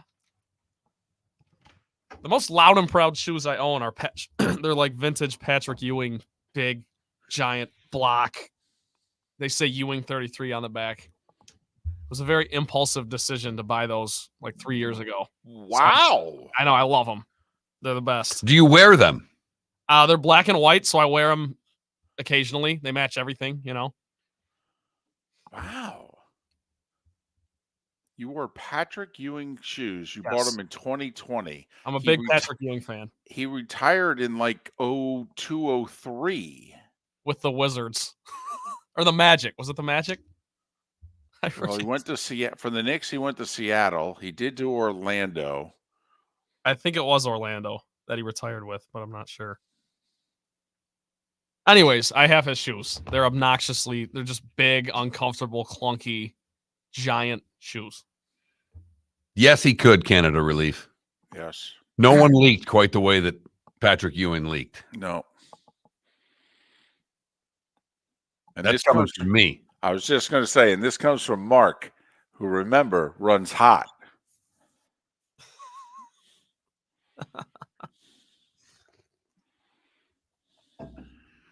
My buddies and I just kind of thought it was funny how every big man back in the day, you just see these humongous pads on their knees, like while they're playing. I just think it's funny. That was the technology they had back then. Just put a giant pad on your knee. Elijah, same deal. Yep. Medical advances are a little bit. Well, what was it? Did you see the story about the Louisville player who wouldn't play because they didn't have tights for him? Oh, jeez. Football or basketball? Basketball. They're playing Bellarmine. Right. And Tyler Johnson is not playing in the first half. He's a top bench scorer. Missed all but 3 minutes of the first half despite being dressed in uniform. Payne after the game, I probably shouldn't tell you this. We didn't have the tights he wanted, so he didn't know if he wanted to play.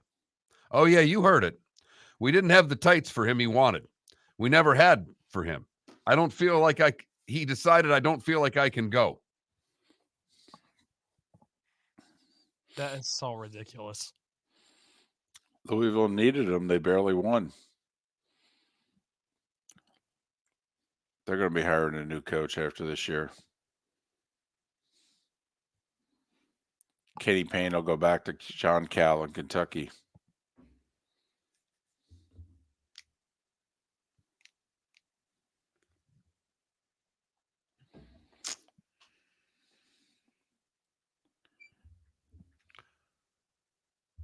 All right, here we go.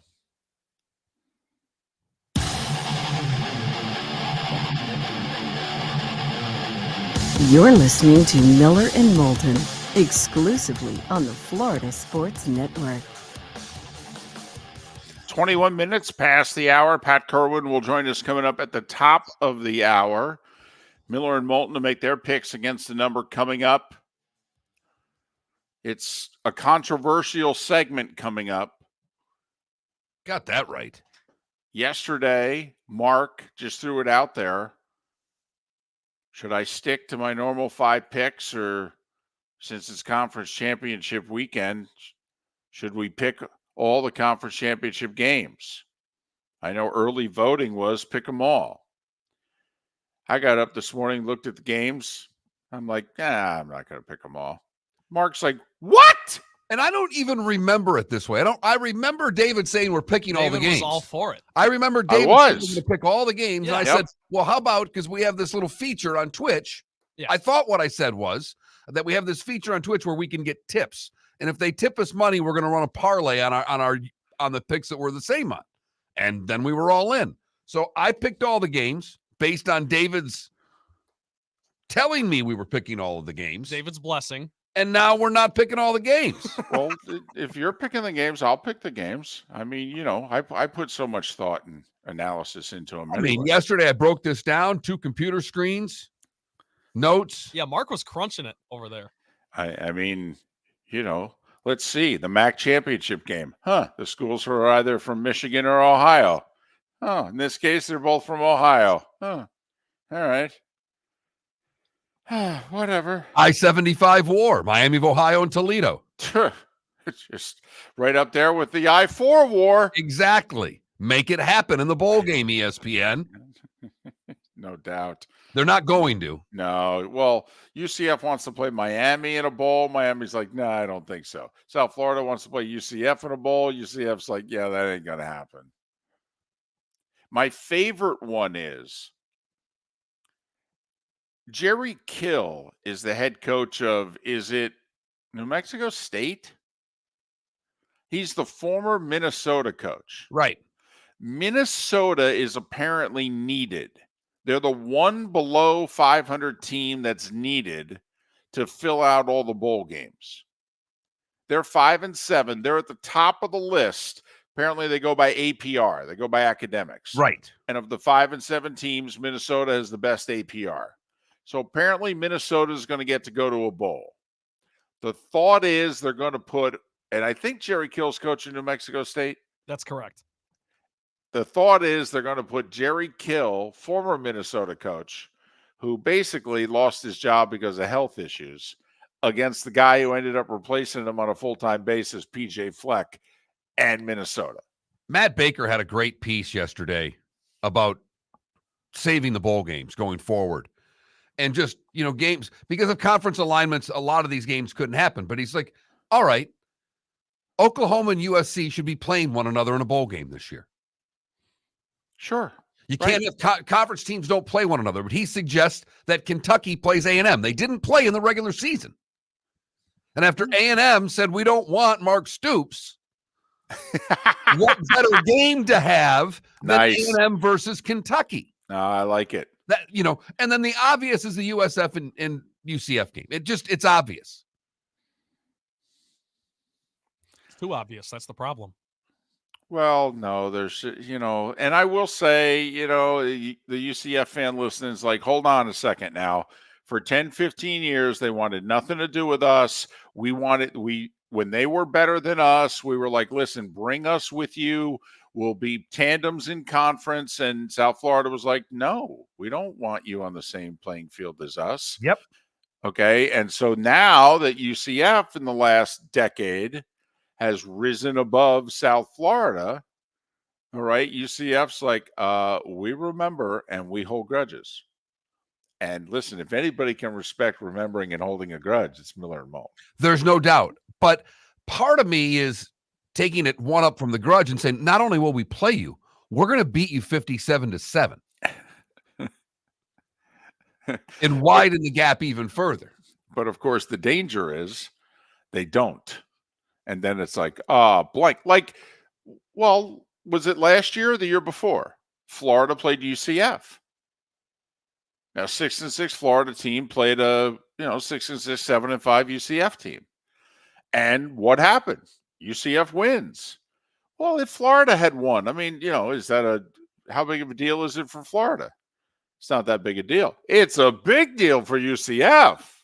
But in bowl games, you're trying to do two things: sell tickets and get a television audience. Right. That's all that matters. So you put together matchups that try to do that. No. If you're the sponsors and you're the bowls and the network and what have you. But well, I gave Florida controls who goes to these bowl games, not the schools. Come on. You mean it's a television show for the college football playoff, but it's not a television show for the bowl games that don't matter? ESPN can determine who goes to these games. Well, I mean, there are alliances, but beyond that, ESPN determines who plays. I don't know if they determine, but they have a big voice. They don't have the final voice. I mean, like, I give Florida credit for playing that bowl game. I mean, if I was in that athletic department, I would have been like, really? It's like one of the worst teams we've ever sent to a bowl. What are we going to get out of this? And we could lose this game, guys. Do we really want to lose to UCF? First year, Billy Napier's tenure, blah, blah, blah. I gave Florida credit for actually going through with the game. I mean, look at in reverse. UCF doesn't want to play South Florida. Right. It's just 1 year later, and they won't return the favor the other way.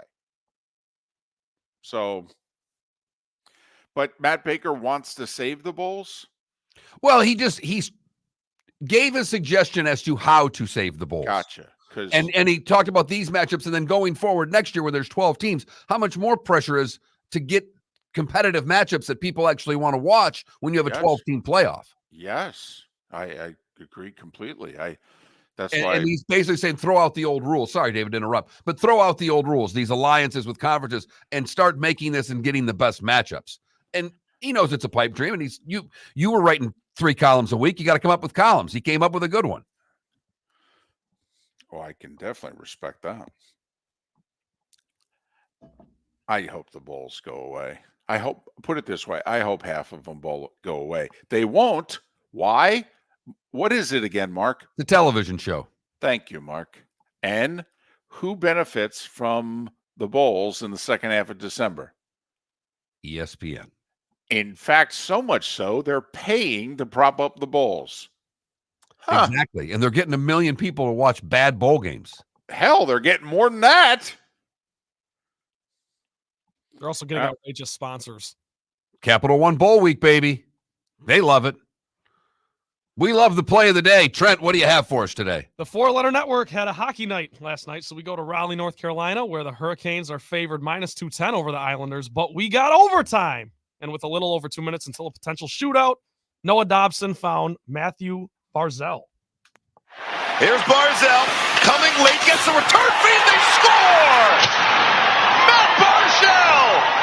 3 assists and 1 overtime goal to win it for New York, 5-4. Both teams get a point, but it's the Isles with the 5-4 win. The over 5.5 goals hit with ease, and the Islanders are middle of the pack. Hurricanes remain in second in the Metropolitan behind David Moulton's New York Rangers. Little bit of love for hockey. Not often, but every now and then I got to keep it fair on a football Friday. Steve Levy with the play-by-play. In overtime.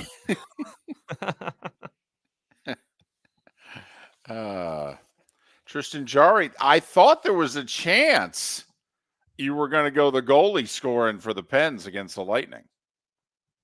That would have been fun, but that would have been along the lines of my James Harden thing that everyone hated, because it's a gimmick basically. No, not at all. Plus, it was against. Now that part I'll get, but it wasn't a gimmick because that was puck. I mean, that was a one clean swoop motion. Puck was dumped in. He took it and fired a wrister. It was a great play. Yeah, that's yeah. Love right, the goalie whatever. goal. I just like the overtime goal. Upset in Carolina.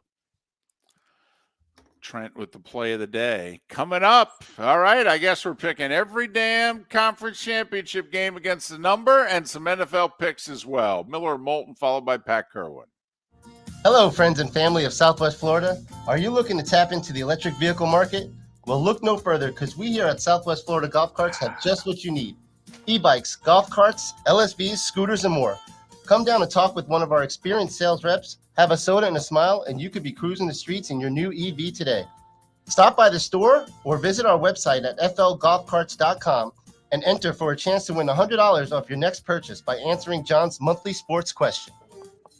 Ladies and gentlemen, once Yeah. Hi. Excuse me. Hey, the line starts back here. Ma'am, if your party's not here, you're going to have to go around again. If you had the opportunity to avoid all this, wouldn't you? Salt Live is the official transportation provider of the Miller and Moulton Morning Show, making your trip to and from the airport seamless and stress-free. Salt Live is supported with the help of local partners like the Bayfront Inn. Gather your family and friends and enjoy a leisurely day on the water with a pontoon or deck boat. If you prefer to explore the waterways without a motor, the Bayfront has canoes, standboards, and kayaks. At the end of your journey, enjoy lunch or dinner at the Bamboo Tropical Bar and Grill. The Bayfront Inn, something for everyone on 5th Avenue in downtown Naples. BayfrontInNaples.com. When you need a ride, book with Salt Live Transportation, 308-8686, or book on saltlivetransportation.com. Located on the East Trail, locally owned Naples Tiki Bar and Grill is an outdoor eatery next to the Hitching Post Shopping Center. Island-inspired food with a true tiki theme. The best place in Naples to enjoy the beautiful weather in Southwest Florida. The Naples Tiki Bar and Grill offers a great menu for dine-in or takeout. Enjoy our famous pulled pork, huge burgers, and tiki bar cocktails. Don't miss happy hour every day from 3 to 6, and live music 7 days a week. See you soon at the Naples Tiki Bar and Grill, 11498 Tamiami Trail East. You were listening to Miller and Moulton on the Florida Sports Network.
Trent, you're getting heat for not picking the goalie goal. Yep.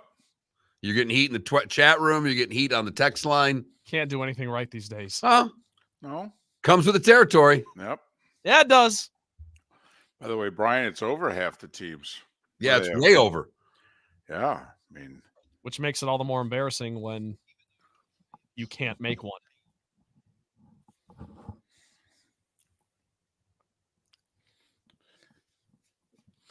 one thing I will say, since ESPN's going to have to pump up even more money to carry as much of the college football playoff going forward as they can, I wonder if they'll continue to be able to afford to prop up these bowls, because they're going to have to save money somewhere. I'm with you, Adam, but I think it needs to be a booth shot. Like that nice booth shot they did on CBS, one of those put into a picture. There is a picture of Gary and I actually right next to the hardware. It's a very nice picture of Gary and I in the back of a plane. He actually wrote a little something on it, gave it to me.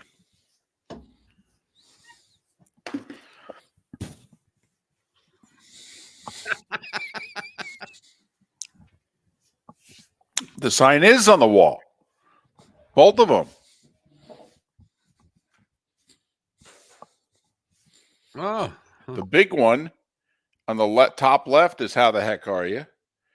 The Miller and Moulton logo sign is above the shelf that's got the picture and the Emmy. Underneath the "How the heck are you?" is a BC cartoon about why you shouldn't play golf at all. And then my buddy Larry got me the Springsteen on Broadway sign. And I'll clean out the stuff that's blocking it here. And Lee Sterling got him that red bag. Yes. Still, I can't believe you still have that bag. I have two of them. I had one for a while. It fell apart. I used it for the gym all the time. It was actually a good bag. I have two of them. I don't think I have any more Lee Sterling swag. That's my last Paramount Sports swag is that Lee bag. sends us Christmas gifts every year. In fact, I forgot to bring it in, Trent. I've got a housewarming gift for you. What's that? I can't tell you. I got to give it to you. You'll be very excited. It'll be a Paramount Sports bottle opener. No. You're all a-holes.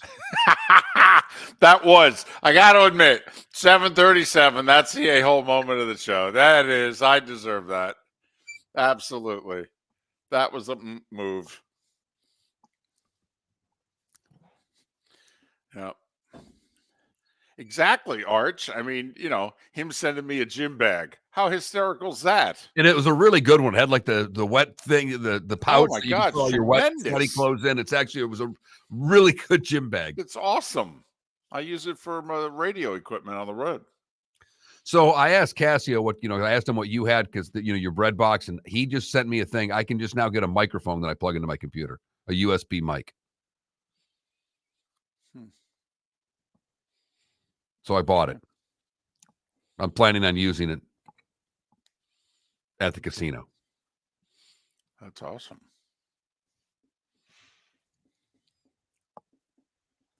So are you saying I could do that?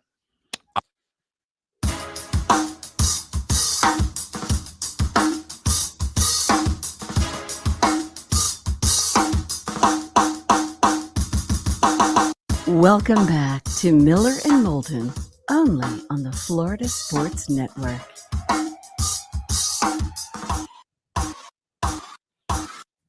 "22 minutes before the top of the hour." That's when Pat Kirwan joins us to go through Week 13 of the NFL, which got underway with a terrific game last night. Dallas came from behind and then held off Seattle, 41-35. Cowboys 9-3. Seattle falls to 6-6, which right now is tied with Minnesota for the final two playoff spots in the NFC. And we'll see if some of the 5 and 6 teams can join them. Green Bay, the Rams, the Saints, who technically are the second place team in the South, because Atlanta's the 5 and 6 team that right now is the first place team. So, and Tampa Bay, in theory, could move to within a game of the final wild card with a win over Carolina. Lee Sterling calling for the upset, by the way, Carolina to beat Tampa Bay. Wow. Not sure. Todd Bowles is fired if that happens. I'm telling you right now. I would agree. I don't think he has a regular Monday appearance on Pat Kirwan's show. I don't think he makes it. I agree. Mm-hmm. All right. I'll follow your lead. Well, David, I've picked a lot of games, more games than I've ever picked in the history of Miller and Moulton. We've been doing this show a long time. This is our 17th year. 17th year. I've picked 7 when it was 7. Occasionally, I think I'd gone to 8 or 9 when I was really feeling it back in the days of the Super 7. But it was a long segment when we were picking 7 games and you were picking 14. So we trimmed it down to 5. Right. Then yesterday you announced we're picking all the conference championship games and you decided not to. I've got them all written down here. I'm going for it. All right, let's do it. Give me Liberty and lay the 11. They won by 16 the first time they played New Mexico State. This is a risky pick playing someone a second time, but Liberty's the better team. I think they're that undefeated season and a chance to get into a New Year's Six bowl game if Tulane were to lose is there. So give me Liberty. I'll lay the 11.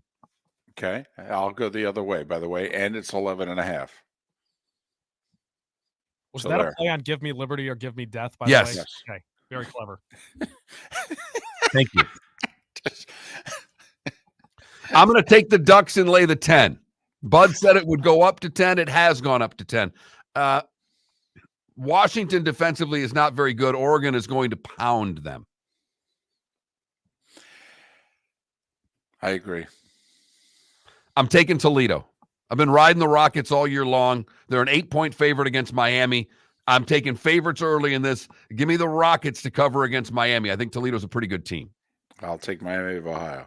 You're doing that just because I'm taking Toledo, aren't you? No, actually, it's more than a touchdown. I think it's going to be a good game.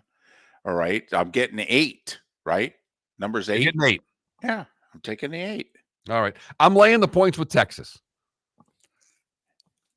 Yeah, 15.5's the number.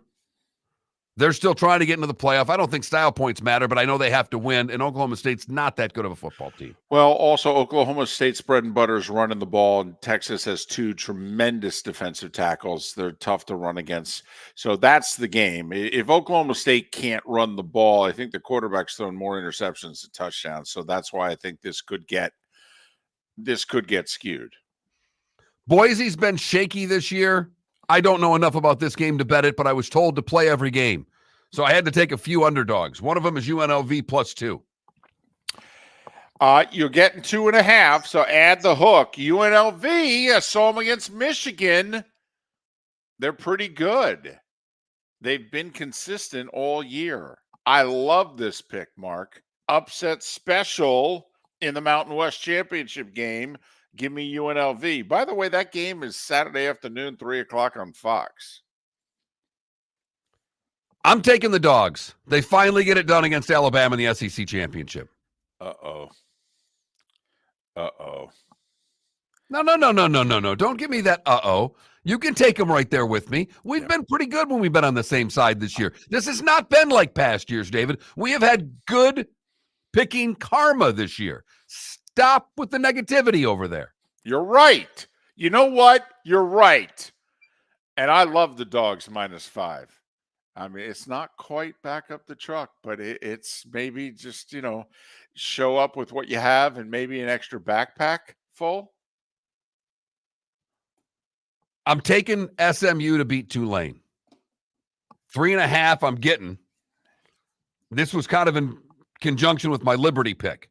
I think Liberty's going to end up as the only G5 team that ends up in the top 25. I don't know if it should get them in the New Year's Six Bowl, but Liberty gets the payday because Tulane loses to SMU. Yeah, and we haven't talked about this at all. SMU down to their backup quarterback, and it's at Tulane. This is a risky pick by Miller and Moulton, but we're both taking SMU at 3 in the hook. Love the hook. I figured for sure you were going to take your university in this game, so I'm going with App State. Give me the boys from Boone in the Sun Belt. They're getting 5.5. I'll take the points with App State against Troy. Oh, there's no doubt I'm taking Troy. I mean, I love Troy. And we're not talking Aikman here. I love Troy. Have loved them for years. 5.5? Ah, heck. Less than a full score? Love it. I'm taking Florida State. I am. I don't give a damn who the quarterback is. That defense is really good. The receivers are really good. They started running the ball better. I do think it's important to know who the quarterback is. I'm a little freaked out because I was all over Florida State. This might have been my backup the truck play of the weekend. And then there's now real concerns about whether Rodemaker is going to be able to go because of the late hit in the Florida game, and he may be in concussion protocol. And I mean, come on, It matters if he plays or not. He's at least played. He's been there 4 years.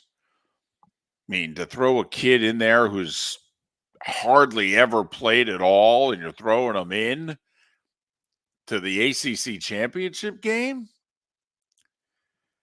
I think it would have been tougher for that kid to play against Florida in the Swamp than it will be in the ACC championship game. I agree with you there.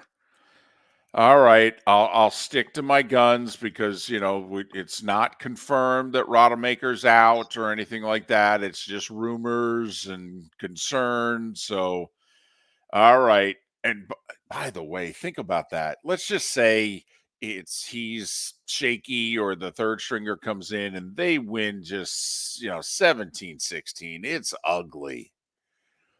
Do you give him credit for that? More credit? Or do you go, see, told you, got to find somebody else? Well, it is the perfect storm is lining up for my 1-5 that I've been talking about all week, that I thought there was a 20% chance that Florida State doesn't go even if they win. And it is lining up right now. And, David, I'm taking Michigan and laying the 22 against Iowa. If Penn State could do what they did against Iowa, Michigan's better in every facet of the game than Penn State. I know that game against Iowa and Penn State was at Happy Valley, and it's the neutral site game, but Michigan is firing on all cylinders right now. They're playing good football. Iowa can't score. Give me Michigan, lay the 22. Well, that to me is the question here. How many points do we think Iowa is going to score in this game? Do we think they'll get to 10? No. Okay, because I was going to say, because if they get to 10, I don't think Michigan covers. I would agree with that. So now, but okay, so do we think 3? Maybe 6? Well, there's a big difference, though. If it's 6, they got to get to 30. What's the over-under on the for the 34 and a half. And Michigan's a 22 point favorite. Basically, the game is 28-6 is what they're saying the game is. And that's why, Mark, it sounds stupid, but I think there's a big difference between 3 and 6. No, I understand what you're saying. I see Michigan getting to 27-28. That's a cover, 27-28 to 3. 27-6 isn't a cover. 28-6 is at best a push. And that's why, to me, how many points do you see Iowa scoring in this game? 3. And I do also. And so I'm going to take Michigan. But I think, let me tell you, Fox is thrilled that there's gambling. Because otherwise, there'd be no reason to watch the second half of this game. Okay? Everybody who's placed a bet on this game, though, is going to be watching most likely mid-fourth quarter because you're going to be sweating the cover and the over-under. I picked 2 NFL games. Give me the Colts over Tennessee. I'm laying just 1. I think the Colts will win the game outright, so I'm taking Indianapolis on the road, and I'm taking the Rams laying the 3.5 against Cleveland. I think Tampa Bay is going to whoop up on Carolina. Money, by the way, is all coming in on Tampa. This line was 3.5. Now it's 5. So Lee Sterling calling for Carolina in the upset. I'm going head-to-head with Lee on this one. Give me the Bucks and lay the 5. And give me the Steelers. I think this is the week that they not only put 417 yards of offense on the board, they actually put the points to go with it. They're playing Arizona. They're playing them at home. It's only 5.5. Hell, they'll beat Arizona by 6. At home? This game's got 27-13 written all over it. Give me Pittsburgh. There it is, a dozen each. Wow. Going through all the conference championship games. Fired up for Friday Night Football. What's your favorite bet that you took? Oregon. That's your back up the truck. Or maybe not backing up the truck, but that's my best bet. I think confident. Oregon's going to blow out Washington. David, what about you? Believe it or not, the game that I was most excited about first from a point spread standpoint, and I could go down in flames on this one. I love Georgia -5. I do. I think the whole game is on the Alabama quarterback. And it's difficult for me to imagine that one guy can beat Georgia. You know, I mean, this ain't C.J. Stroud and 2 NFL receivers here. This is a guy who we don't even know if he's going to play quarterback in the NFL, and they don't have NFL receivers. I mean, I got one guy who's pretty good. That's about it. But you know what I mean. I mean, Ohio State had NFL receivers. So it's just difficult for me. And I will say this, though, and we could get into this game some more next hour if you want, Mark. Georgia hasn't faced too many quarterbacks like this in the last 3 years during this run. And what did Georgia try to build themselves at as Alabama, what Alabama was? And they've become a tough physical team. And I'm right there with you, David. What was always the thing that gave Alabama fits when they were at their peak? Quarterbacks that can run. And now Georgia's playing a quarterback that can move around. It is the X factor in the game, David. Totally. I also think that Georgia can cover Alabama's receivers man-to-man. So they can provide extra help to go after the quarterback. I'm glad that we did the Vikings-Bears Monday because I think how you defend Milroe is how you defend Fields. And Brian Flores was most effective defending Fields when he went after him. When he rushed 3 and he laid back, yeah, you know, it definitely worked. Okay, but it also got him beat at the end. Fields was able to make one throw. Right? If I'm Georgia, I'm Buddy Ryan attacking the out of Milroe. I'm 5-6 guys all the time. I am not giving him running lanes, rushing 3 and letting him escape. I am attacking him. And if he escapes, well, I got dudes that can chase him down. And that to me is the game, Mark. I think Georgia goes after Milroe. Well, and I like what you're saying because if you're just rushing 4, you start stunting, you start doing things, lanes open up to run. Totally. Yep. You can get to the I think they put at least 5 and they go man-to-man on those Alabama linemen, and 2 of those linemen people are a little shaky about. I'm telling you, I think Georgia attacks Milroe. Now, Alabama might be able to take away Georgia's running game, though. Georgia might be a little more one-dimensional, Mark, than normal in this game. And this is where the games without Brock Bauer mean so much to me because Beck was able to figure out the other part of that offense. And now their passing attack is as good as it's been all year. And remember, they sat a bunch of guys against Georgia Tech last week. A bunch of guys. I will say this, though. Alabama's top 2 corners, they can cover Georgia's 2 receivers man-on-man. They can. They could put McKistry on McCaffrey, and Alabama likes that matchup. It will be a terrific chess match. It really will. Pat Kirwan, Week 13 in the NFL, next. Visit Jason and Todd at the Diamond District. Hey y'all, it's Ben Allen. When it comes to singing and performing live shows, I'm in my comfort zone. When it comes to wanting to surprise my wife with diamonds, I'm a bit lost. That's why I go see my friends Jason and Todd at the Diamond District.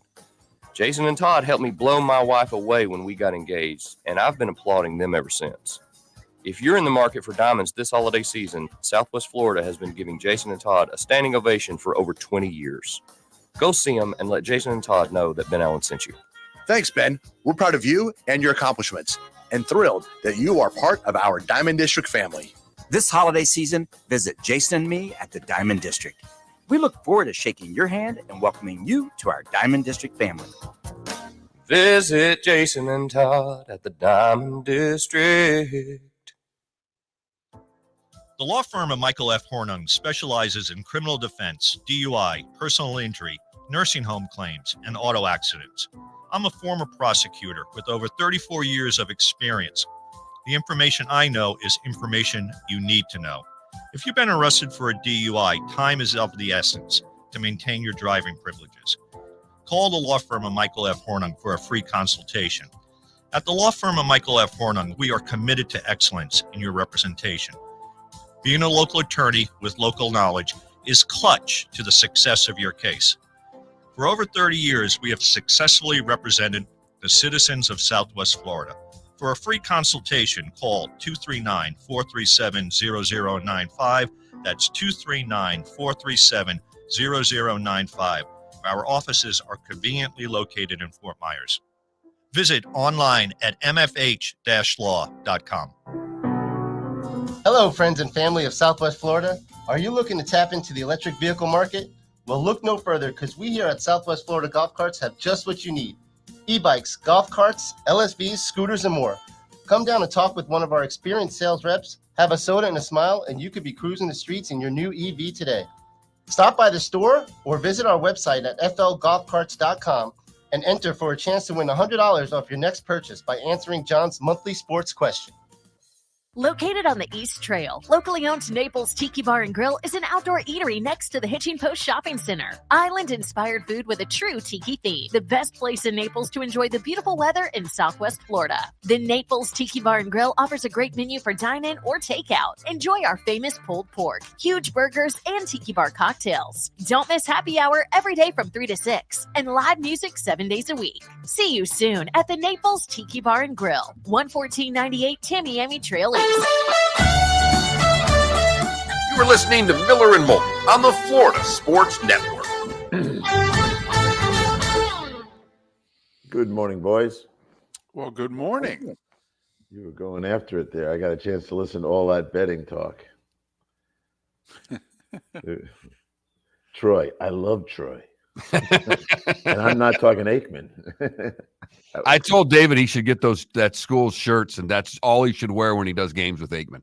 Yes. It's just Troy shirt. That's a great idea, actually. In fact, I got to get a hold of one before Christmas. We're doing a Christmas Day game. Then I'll break it out in the booth.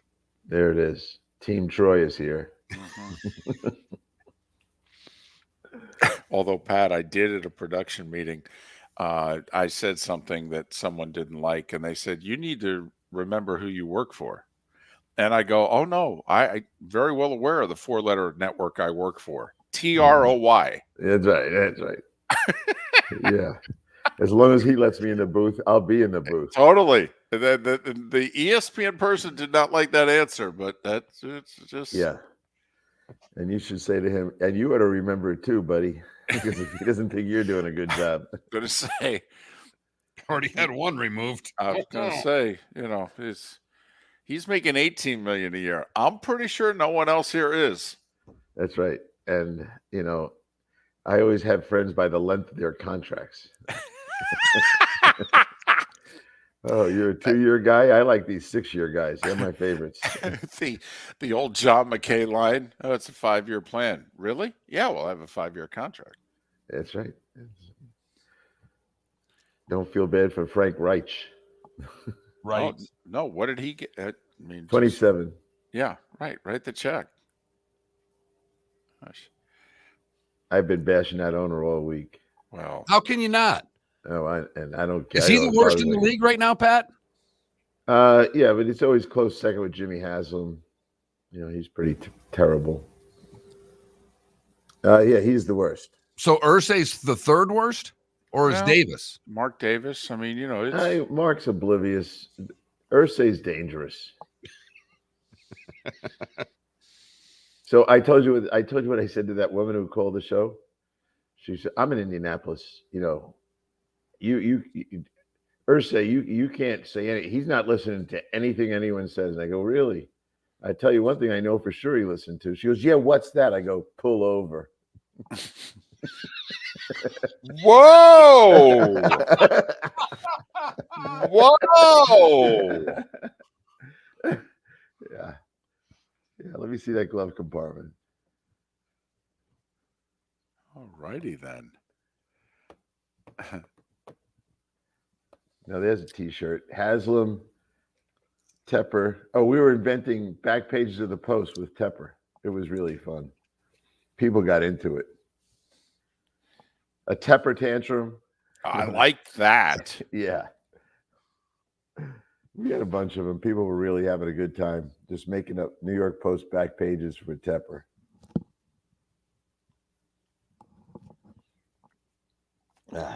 Hey, I'll say it on here. What a waste putting that game last night on Amazon Prime.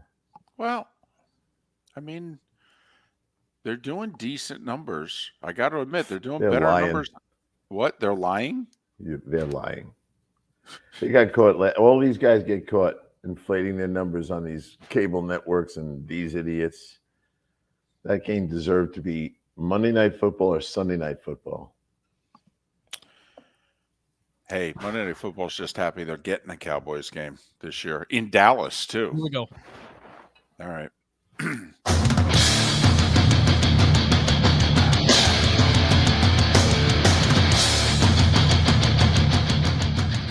You are listening to Miller and Moulton, exclusively on the Florida Sports Network.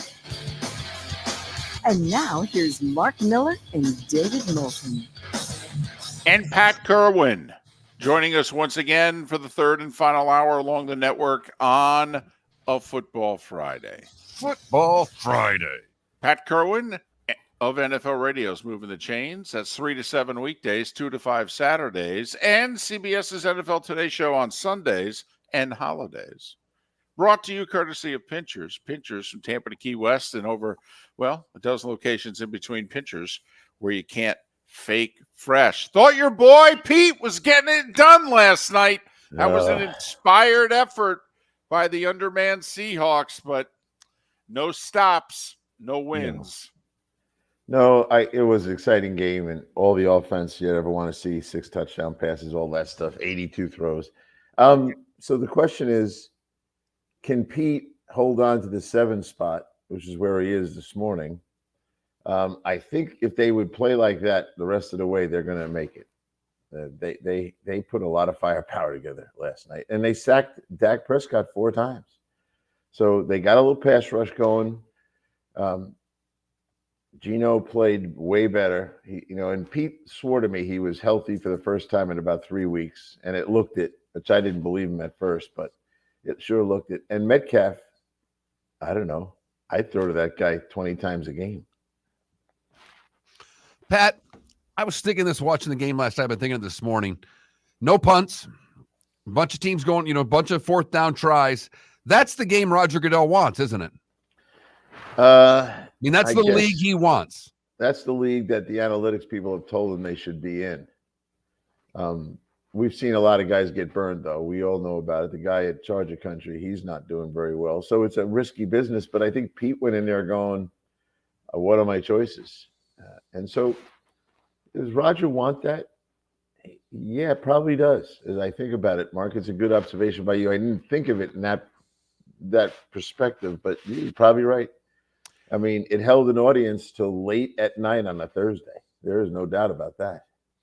No question about that. Now, Pete did something that he doesn't normally do. After the game, he said it in no way determined the outcome of the game. But he freely talked about the officiating, not about that game in particular. He said, but we got a problem. There's just too many penalties being called. And he started talking about, listen, I'm on committees. We're going to really talk about this in the offseason and what have you. Pat, I happened to hear the part of your guys' show yesterday. One of your first callers was a guy complaining about the officiating. And you and Jim went on a lengthy discussion, okay, talking about just the on the field and the politics behind the scenes as to why things are the way they are. But your thoughts about what Pete Carroll had to say last night? I'm with Pete. I think the last thing this game needs is stop and start. And back to Mark when he said, isn't this what Roger wants? And I know Roger doesn't want this with the 25 penalty flags and all that business and 19 of them called and the stop and the start of the game. The guy who called yesterday was really interested in honing in on holding. And I said, look, I have no time to count them all, but there are 20 teams, 20 that have a double-digit holding calls against them this year. So when we say things casually, like we always, well, you can call holding on every play. We all say that. It's true, except don't call it on every play. And there's ridiculous a number of calls that are made, the defensive holding stuff. And I'm so tired of many, many things that involve the officials. when we talked about a sky judge again yesterday, we dug out all the notes that they said 4 or 5 years ago that we'd have a sky judge to manage these games. My vision of that was he's the lead official, not the guy with the white hat. He's just running the field. The guy upstairs stops and starts the games real fast. In college time, as I like to call it. So they figured out how to stop and start a game in 30 seconds. Like the face mask that got ripped off last week. You called that and say, pick up the flag. The guy's helmet's broken. Common sense. Move on. That's what I want. Yeah, that really, and for those that missed it Monday night, okay, a Bears player got called. The Bears had a turnover. They picked off the Vikings, had a really nice return, but the return got wiped out because a Bears player took his helmet off. After the play. Well, he took his helmet off because his face mask was broken. And ripped off by a player who never got flagged. Right. And so the guy broke his face mask, so he takes the helmet off as he's going off the field, but he's not off the field yet, so he gets called for it. We've got the video. We show it, and that's where, Pat, quite frankly, and I don't know if it's covered in the rule book, but like in college football, they got a guy upstairs who could buzz down and go, pick it Houston, up. we got a problem. Right. And that's what we need in the NFL. And there are owners that have told me they want that. And I go, I blame you guys. You have a competition committee and you let them run the house. You tell them, Pete, don't waste your time talking to the competition committee. Meet with the owners. Stand at the owners meeting and say, here's the problem with our league right now. And get them to say, you're right, Pete. That filter of the competition committee prevents a lot of progress. Got that right. And you've been preaching that on your show and on ours for years, and it doesn't seem that anything's changing. I guess that's the frustrating part, Pat, because this is not the first time we've had this discussion. It won't be the last. How confident are you that the owners really want change and that there's enough of them to get change? I think the problem with the NFL is that it's so successful and so many people watch it, they don't feel compelled to do anything. Now, they like the health and safety stuff because it's good PR, and they actually feel like we can't afford to have guys hurt too much. I get it, but I just don't understand the owners. And it takes a smart group like Mr. Rooney. Mr. Rooney thinks there's too many calls. I know we could get him to speak up, and he's the kind of guy that could influence a lot of them. So we'll be at the owners' meetings. I'll get alone with a couple of the owners and bring it up again. I know some of them listen to the show. I get comments about that, and I think the only job I have is to bring it up all the time, on the verge of boredom. But they give us so many good examples, Mark, every week that I have plenty of content. Before we get to the games, and obviously we have a huge headliner in the Niners and the Eagles, your thoughts on Sean Payton and the Broncos? They've won 5 in a row. They're this year's Lions, right? Who were 1-6, finished 9-8. Denver was 1-5. Gave up 70 to the Dolphins. Now here they are 6-5. And who'd have thunk it, by the way, December 3rd, Denver at Houston would be such a key AFC wildcard game. It's a big time game, and it's it's going to knock. If Denver wins, they're going to be sitting at the worst in the 8th spot and looking to get into this thing. So, yeah, I mean, it's a great combination of things that you need to happen. The defense cleaned up their act. Russell Wilson started playing like Russell Wilson, and they have a coach that's taken a team to a Super Bowl. His ego could have gotten away when they were getting killed early in the season. When they were 1-5, he could have been like, why did I take this job? But no, he fought through it, and he's came out the other side. So I hope they make the playoffs, honestly, because as we've said for the last month, who wants to play those guys? And I like Houston, but we all thought that the 3 teams on the outside looking in the AFC are really good football teams, Buffalo included. And they're on the outside for now, and they may stay on the outside. When you start looking at who the AFC teams are playing this week that are, in the playoff picture, Kansas City has Green Bay. That doesn't look bad. Jacksonville's got Cincinnati. They're going to hold their ground. Miami's got Washington. They're going to hold their ground. Pitt's got Arizona. They'll hold their ground. Cleveland and the Rams, we could debate that one. And Indy, Tennessee, most of them have winnable games, very winnable games. So not a lot's going to change. And now we're going to start running out of time for the Denvers and the Houstons of the world to get back in the race. Is there anything specifically Denver did, in your estimation, Pat, to turn this around? I mean, what did Sean do? You're 1-5, and I know you just said Russ is playing better. That's a part of it, but there had to be more than that. Yeah, well, Cortland Sutton, here's how I look at guys. You think about life as Russell Wilson. He sees Cortland Sutton as Metcalf. And he's used to throwing balls right over the head of Metcalf, and Metcalf catches them all. That's who Cortland Sutton is for him now. And Judy has turned into Tyler Lockett. And that's how he sees it. I think he has more input into the offense than we think. It's not just Sean calling Drew Brees plays. And he's got them finally trained to know how to play when he breaks contain, which is what I talked about with Russell this summer and last summer. The things you did in Seattle, these receivers are not ready to be those kind of guys. But I think he's got them trained to do it. That'd be the first thing I'd say. And you go look at the teams that are doing pretty good. Maybe this is a general statement in one way, but go look at how their running games are going. Go start to look at how they're doing running the ball. And you start to realize, and then we know where the weather's going these days, but things are starting to heat up in the run game as well. And there is no substitute for a kicker, right? And their kicker is 11 in a row in Denver. So you're going to be close game. You're going to play Houston, right? You think, and I think that game will come down to a field goal. And the kicker in Denver is pretty hot right now. Also, Denver, after giving up 70 to Miami in successive weeks, got rid of Randy Gregory and Frank Clark, and the defense got really good. Yeah. Whether it's a coincidence or not, but it looks as if it was addition by veteran subtraction in Denver on that side of the ball. Yeah, and I'll enhance that point. 15 takeaways by Denver in the last 4 weeks. Now, if you give Russell Wilson the ball 15 extra times in 4 games, you're going to win a bunch of games. We got about a minute and a half before we take our break. Will Carolina just absolutely crumble even worse after what went down this week? Or do you think there's that 1 to 2 week resurgence? There's going to be no resurgence there. That thing is a mess. How many veterans do you think want to get out of there? All of them. Yes. If we owned a moving van company, we'd take that truck right down to Charlotte.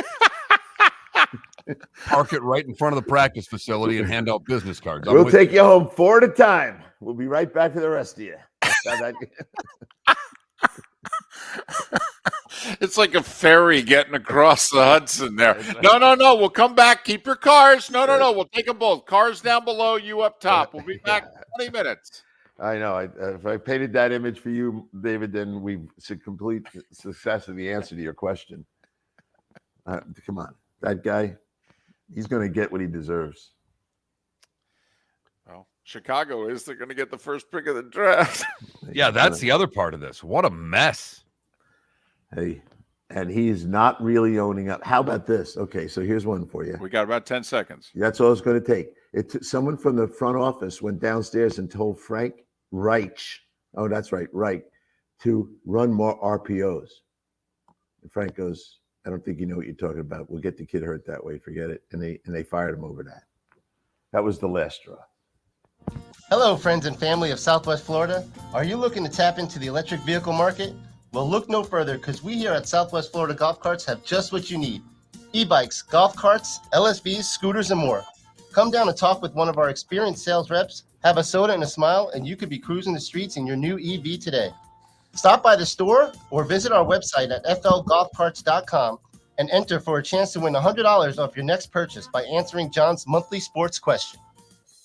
The law firm of Michael F. Hornung has successfully represented the citizens of Southwest Florida for over 30 years. As a former prosecutor, the information I know is information you need to know. If you've been arrested for a DUI, a criminal matter, or involved in an auto accident, call the law firm of Michael F. Hornung. I'm a local attorney with local knowledge to assist you through the process. For a free consultation, call 239-437-0095. That's 239-437-0095. Offices in Fort Worth. Ladies and gentlemen, once again. Hi. Excuse me. Hey, the line starts back here. Ma'am, if your party's not here, you're going to have to go around again. If you had the opportunity to avoid all this, wouldn't you? Salt Live is the official transportation provider of the Miller and Moulton Morning Show, making your trip to and from the airport seamless and stress-free. Salt Live is supported with the help of local partners like the Bayfront Inn. Gather your family and friends and enjoy a leisurely day on the water with a pontoon or deck boat. If you prefer to explore the waterways without a motor, the Bayfront has canoes, standboards, and kayaks. At the end of your journey, enjoy lunch or dinner at the Bamboo Tropical Bar and Grill. The Bayfront Inn, something for everyone on 5th Avenue in downtown Naples. BayfrontInNaples.com. When you need a ride, book with Salt Live Transportation, 308-8686, or book on saltlivetransportation.com.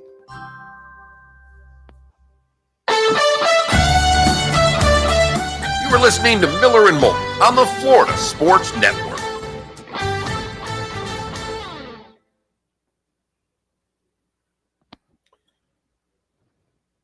What's going on, Mark?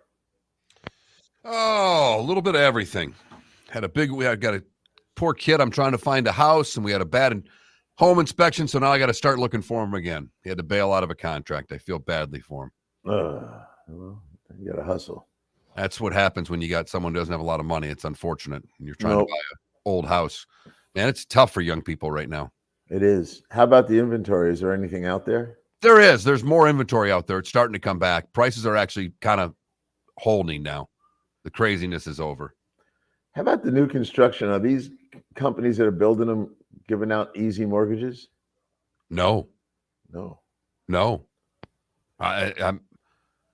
And most of the stuff that's most of the big stuff that's being bought. I mean, it's so many cash deals that are still going. People moving here and just cash. Yeah.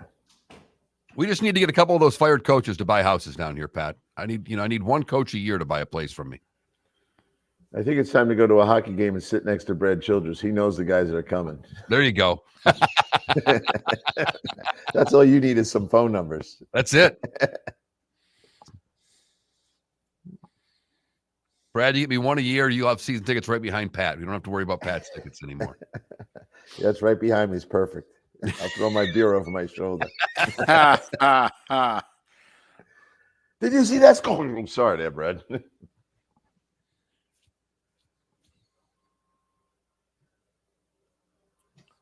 Da, da, da, da.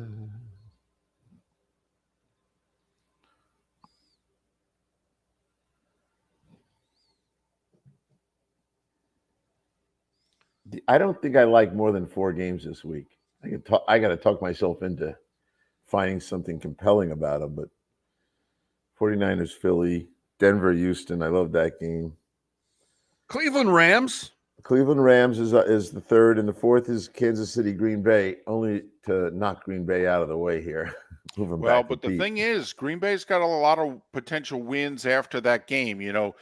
Much like you said last week, Pete could fall to 6-8, but then win out to get to 9-8.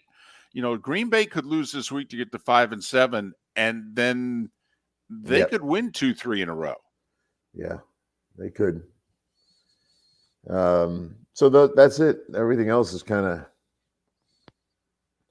I know CBS is going to want us to keep talking about Indy and Tennessee. I will say, Bill Cowher is going to talk about Tennessee this week as a spoiler team, and he's looked at all these schedules, and you're a schedule guy, David. He thinks Tennessee has a chance to be that guy if they want to be, but I don't. And he kind of likes Levis, and that's why I think he's leaning that way. I did not recommend that storyline to him, but he likes it. I'm just curious, and this is my closet Lion fandom, to see if they can go out and play well on the road after 2 clunkers in a row, really. I have great faith in Detroit, and I like them off a loss even more. I will say this for Cowher's premise. They have 4 division games left. They play Houston twice. Yep. That's why I think he's looking. He likes this time of year for spoilers, and he looks for a team or two that, they're not going anywhere, but they could wreck a party. Well, it's interesting because they play both the Dolphins and they host the Seahawks. Yeah. But anyway, you can't pick a team that's good. You have to pick someone that's bad that you think can ruin something. And he's got them in his mind. Oh, you'll laugh at this. I called Billy O'Brien the other day and I said, "Hey, Jim Miller is on this air promoting you for the Carolina job." I told him to put your brakes on. I don't even know if Billy would want to go there. So I called Billy and go, "Hey, Jimmy is promoting you. Your thoughts?" He goes, "Tell him to keep going. I like this conversation." Well, that's Not I was actually thinking about that last night. So I've been thinking about you with the whole Carolina thing, Pat. The coaches interviewing owners. Yep. Right. He's going to find out. And here we go. He should not be allowed to hire his own coach. Look at his record, starting with firing Ron Rivera. Here we go.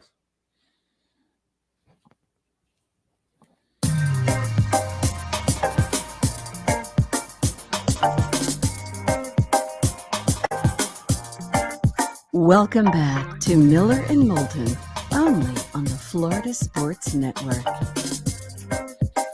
Our remaining moments with Pat Kirwan. He of NFL Radio's Moving the Chains, which is weekdays 3 to 7, Saturdays 2 to 5.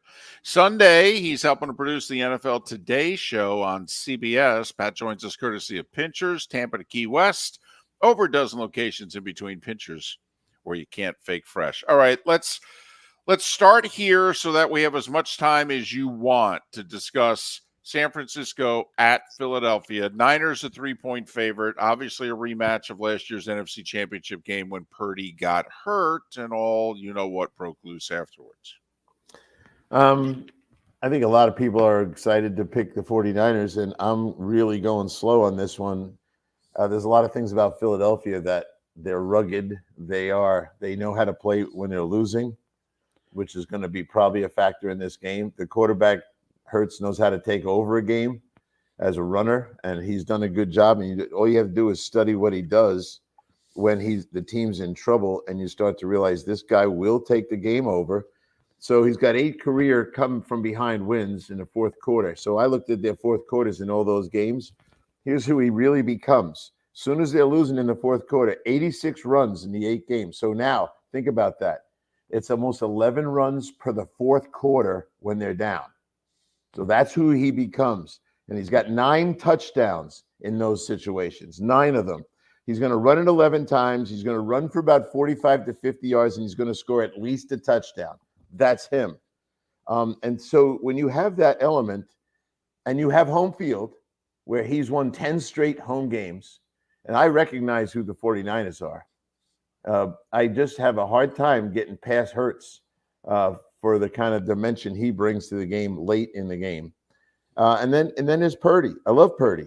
He's only been on the road 7 games in his whole life, and he's 5-2. So he's not a guy that's been out a lot and understands in the kind of situation he's in right now. Why would I take the 49ers? Because of McCaffrey, Debo, and the hybrid players they have that line up all over the place. I probably would take Philly with the points as of today. How do you defend? What does Philadelphia do defensively against San Francisco? You just mentioned all of the hybrid players. So how do you defend a McCaffrey? What do you do with this team who brings so much to the table with their offense? I think if you start playing too much man-to-man and they start moving guys around, McCaffrey goes to the slot, Debo goes to the running back, Kittle goes out, so you can get yourself in bad situations. I think, and I don't like zone defense personally, but I think you're going to have to zone this thing off and try to play some formational tips you might have, but it's not easy. And you really have to be able to stop the zone run outside with McCaffrey. And so I usually like zone only if I got a quarterback that runs like a deer and I got to keep all eyes on him. But in this case, the way they move around, shift, look, they're going to run 10 plays from 30 formations. And you can get yourself in trouble trying to remember every little thing. When Debo's the running back, we used to have problems with guys like Westbrook. And, we stopped thinking about them in the dimension of them because I counted how many places these guys line up. If you take the tight end and McCaffrey and Debo and Ayuk and Juszczyk and count how many places they line up, it's almost 30 positions. What they want you to do is break it down into the 30 things and then paralyze yourself with memorization. I think you have to be a little simple. You actually have to go simple. Don't go complicated because you'll be burned a lot. So I like Philly in 3 plays. And the last thing I'd say, and this is a tongue in cheek, but are they going to tell those Eagle fans they're underdogs? I can't wait for this. This could be the judge down in the jail is going to be working overtime. Now, it's not going to be cold, but it is supposed to be rainy also. 50s and rain. And I'll be curious if the field gets a little messy, who that favors. It could favor Hurts running in the second half. The big concern for me, Pat, in this game, the Eagles' defense has been on the field for 166 plays in the last 2 games. Yeah. Normally, over a 2-game stretch, a defense would be on the field for about 125 or 30. 166 plays. That's a veteran defense in some key spots. That concerns me this week. I'll be specific about your concern. It concerns me mostly at the tackles on defense. The young ones, they lost Cox. They're waiting for Moulton to come back, but they had to play the 2 young kids the whole time. Right. And this is a team, Shanahan wants to run the ball, and he's going to want to run right at those guys. As good as they are, that's where the fatigue. Now, is there a trade-off, Mark and David? Because San Francisco's got to fly here. They're at least playing at home. So whatever recovery rest they're going to get, it's a little bit better by being at home. But I recognize exactly what you say. But the number 1 seed's on the line, really. Right? Could very well be. Philly loses. San Francisco's still in play for the 1, and then Philly goes to Dallas, and then Seattle. Is the brutal 5-game stretch for the Eagles. So far, they're 2-0. Yeah. So I see it as, look, I think it was not wise to make them it's wise in the department of the bettors, but Philadelphia, the fans, Philadelphia, the players, Philadelphia, the coach, they'll play right into this underdog thing. But to me, it hurts when it counts most. All right, Rams and Cleveland. This is a game that interests me, Pat, because I think the Rams are going to make an outside shot at that 7 spot, and Cleveland's trying to hold on. How do you see this one? I don't think, the Rams have the sweep of Seattle, so that's their ace in their back pocket. Cleveland is interesting now, I don't know how Myles Garrett really is. I talked to Dr. Chow about it. This injury goes all the way back to his car accident. He was very quick to remind me this is when that started. Then he said he heard a pop. But he has been wearing some restrictive stuff to help him get through this. I think Cleveland's going to be better with Joe Flacco, honestly, because Kevin will have his whole play sheet in front of him. Do I think the Rams are a really good team? Not really. Cleveland, if the defense is able to go with Myles, then I think Cleveland could win this thing. But everyone thinks the Rams are going to win by, I don't know, more than a field goal. Who am I taking in the game? With Flacco, I'll take Cleveland.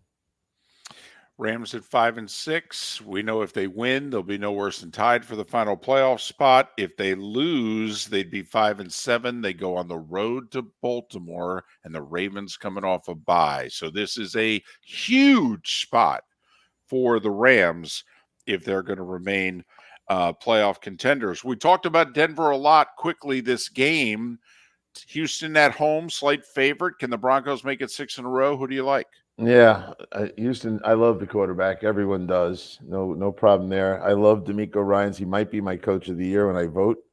But where Denver's coming from and where they're heading to, they're playing defense like they haven't played in a long time. And Russell Wilson still is Russell, and he's better today than he was a year ago. He's certainly better than he was to start the season. I like Denver in this game. 5-0 in the last 5 games is enough for me to get excited about them. And Russell hasn't thrown an interception in 143 throws.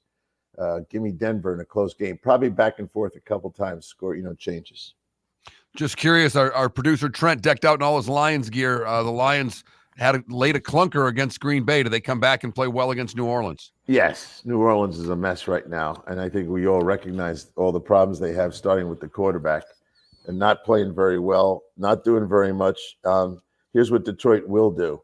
They're going to look at the tape and they're going to say, we're going to run the ball. New Orleans run defense for the last 4 weeks is not very good. 168 yards a game they're giving up. And who are they playing? Detroit. What's Detroit doing? They're rushing for 169 yards a game for a month. Detroit will go in and run the ball, and the head coach, my man Dan, is not going to call a fake punt on this 25-yard line. 10 seconds. How much of a shot you give Green Bay at home against the Chiefs? None. You can give me 8 seconds for something else if you want. He's Pat Kirwan. NFL Radio is moving the chains weekdays 3 to 7, Saturdays 2 to 5, and then Sundays he helps produce the NFL Today on CBS. He's brought to us courtesy of Pinchers. Pat, have a great weekend. Safe travels. Be well. Enjoy the games this week, fellas. Talk to you Tuesday. Oh, I might have to do something different on Tuesday. I'll talk to you about that. Okay. Producing on the fly. It's what he does. He's Pat Kirwan. Joins us each week courtesy of Pitchers, Miller and Moulton. Thanks for listening. Located on the East Trail, locally owned Naples Tiki Bar and Grill is an outdoor eatery next to the Hitching Post Shopping Center. Island-inspired food with a true tiki theme. The best place in Naples to enjoy the beautiful weather in Southwest Florida. The Naples Tiki Bar and Grill offers a great menu for dine-in or takeout. Enjoy our famous pulled pork, huge burgers, and tiki bar cocktails. Don't miss happy hour every day from 3 to 6 and live music 7 days a week. See you soon at the Naples Tiki Bar and Grill, 11498 Tamiami Trail East. The law firm of Michael F. Hornung specializes in criminal defense, DUI, personal injury, nursing home claims, and auto accidents.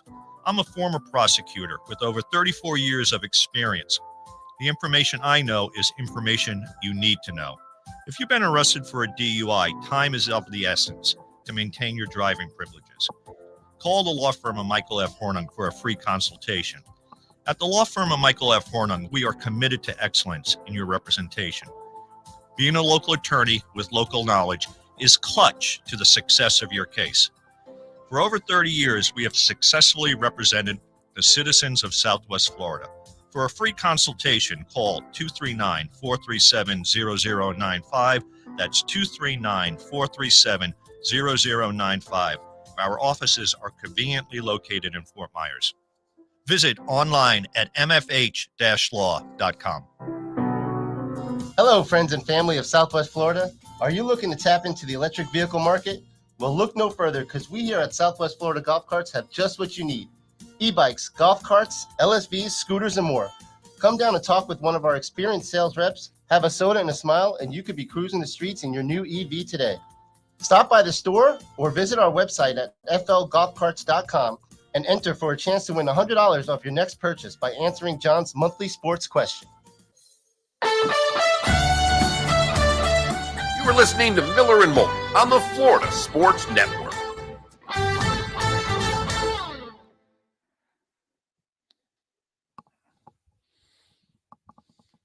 That was about as classic as it gets when he answered the question and then said, "You can give me 8 seconds for something else if you want." There you go.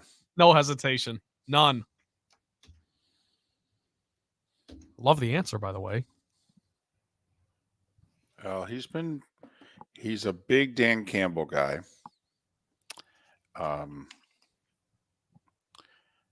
And he's been bullish on the Lions from the beginning of the year. Always love that. David, do you give Green Bay any chance? Yes. Okay. I do. I always worry about the non-conference road factor for a team that, You don't they play just put- often. that, right. Like the Lamar against the NFC thing. Well, but also Kansas City just got done playing the showdown with the Eagles, but Super Bowl rematch. So I know it's non-conference, but it's a Super Bowl rematch. And then they just played the Raiders on the road. They hate the Raiders. At Green Bay, I mean, come on. They're not as fired up for this game as they have been the last 2 weeks. They're not. It's just basic human nature. Yeah, it's a good point. Meanwhile, Green Bay's starting to feel their oats a little bit. And they're fired up for the Chiefs. And it's the Chiefs.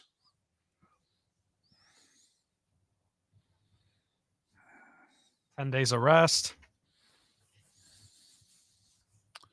So The other thing that I'm worried about is, outside of Kelsey, I mean, is Rashid Rice, going to beat him? Maybe. I think he's a Looks all right. player. Yeah, he looks all right. Yeah, he does. I think he's actually going to become their number one wide receiver. Still young, though. Well, just like Green Bay's guys. Oh, wow. I got to play golf today. My wife's not going to be happy, but I got to play today. My foursome just got completely changed to a great group. Well, I got to play. I mean, Tony and Hank aren't in the group anymore. I hate Tony and Hank. Well, I didn't know Bud, and I play with, and John's all right, but now I've got Gino and Gene. Oh, well. Bada bing.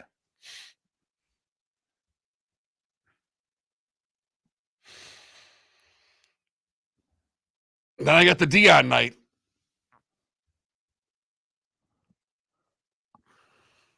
Gymnastics and soccer. Oh, yeah, that's right. Dion night.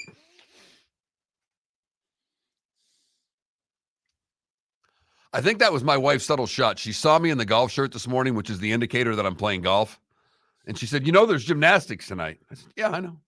Oh, come on. That shouldn't have been your answer. You should have said, and soccer. No, the problem is that I clean the house. It's my job to clean the house. And the wife kind of threw out that you're cleaning this week, right? Well, yesterday I was planning on cleaning. I got all the bathrooms done. I got nothing else done because real estate crap hit and some stuff with you and the jobs took precedent yesterday. Right. And so I didn't get everything done. So it's like I think she's expecting the house to get cleaned today. And I'm pretty much going to tell you it's going to happen between the end of the soccer game Saturday and the first championship game starting. Yeah, there you go.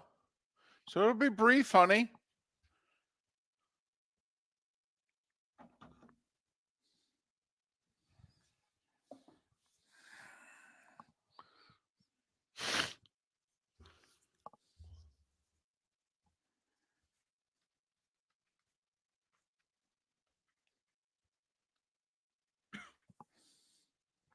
Well, I also think the injuries on Dallas's defense is starting to take a toll.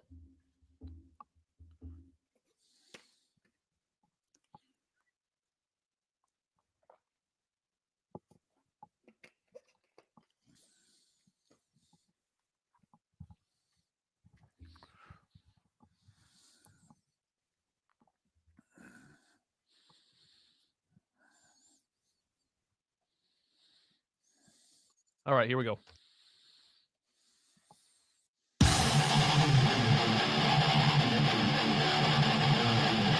You're listening to Miller and Moulton, exclusively on the Florida Sports Network. 22 minutes until we are done along the network anyway. The Diamond District bonus hour awaits at the top of the hour for the 239, Miller and Moulton. Thanks for listening on the Florida Sports Network, floridasportsnetwork.com. To review, if you're just joining us, and by the way, thanks for doing so. Have a great weekend. You and I are not picking a major college football upset, correct? Correct. We're both taking Georgia. And despite Florida State playing with a backup quarterback, and that's hopefully, apparently there are some real concerns about Rodemaker and his availability tomorrow against Louisville because of the late hit to the head in the Florida game. But we're both sticking with the Noles. So for us, this will be very easy if we're right. Georgia, Michigan, whoever wins tonight's Pac-12 title game in Florida State, bada bing, bada boom, let's go. But if all of a sudden the Florida State, they lose, Bama wins, I'm telling you, Ohio State's still in play. They need Texas to lose, though, and they're 15.5-point favorites. But Ohio State's still got an outside shot at this sucker. Absolutely. A Georgia win, a Florida State loss, and a Texas loss. Right. They're in. Now. And I don't care what happens. Don't put Washington next to them. It's not happening, not in a million years. 2 Pac-12 teams are never, ever, ever, ever getting in. So you can rule out Washington if they lose. They're done. Even if it's 31-30. I don't care if it goes to 6 overtimes, David. Okay, just I don't care if it's the best college football game that's been played since 1966. Okay? Okay. They're not putting 2 Pac-12 teams in this tournament. Okay. Just wanted to make sure. So that's where we are on the colleges. You know, I have to admit, I hope we're wrong. I hope there's at least one upset. I mean, let's be honest. The fun one would be if Bama wins. I mean, come on, it would, and not just because I'm going to be there, but I mean, that's the fun one. That's the what are they gonna do? That's the one. So we'll see. Remember, this is Kirby's third shot at Nick in the SEC title game. He's 0 for the first 2. This is Georgia's fourth shot at Alabama in the SEC title game. They're 0 for the first 3. No time like the present. Your thoughts, by the way, Niners, Eagles. I'm really looking forward to the game. I think that right now, what Pat said, Fletcher Cox being out, a couple of defensive players, they've got such a rotation that combined with what you've talked about, all the plays in 2 games that the Eagles defense has had to face, I just don't know how many times the Niners are going to have to punt, if you know what I mean. I like the Niners in what should be a really good game. The Eagles are really effectively ham and egging it right now. They're not playing anywhere close to an A game. They've been vulnerable. I mean, it's remarkable. Offensively, did they struggle against Kansas City, but their defense in the second half gets it done for them so that all they have to do is put a drive together. And then against Buffalo, their defense gives up 500 plus yards, and it's the offense that comes to the rescue. So can they keep doing that? Can they keep ham and egging it and winning against quality teams? I do think the whole San Francisco's run their mouth for 10 months at this whole underdog thing. The Eagles is an underdog. I mean, the Eagles hate and Niners genuinely now hate each other. And that's difficult to do when you play as infrequently as they've played. But this is real. And it's tough to pick against Philly at home. It is. Mark, I think the Eagles are going to win. And then they're going to get whacked in Dallas a week from Sunday.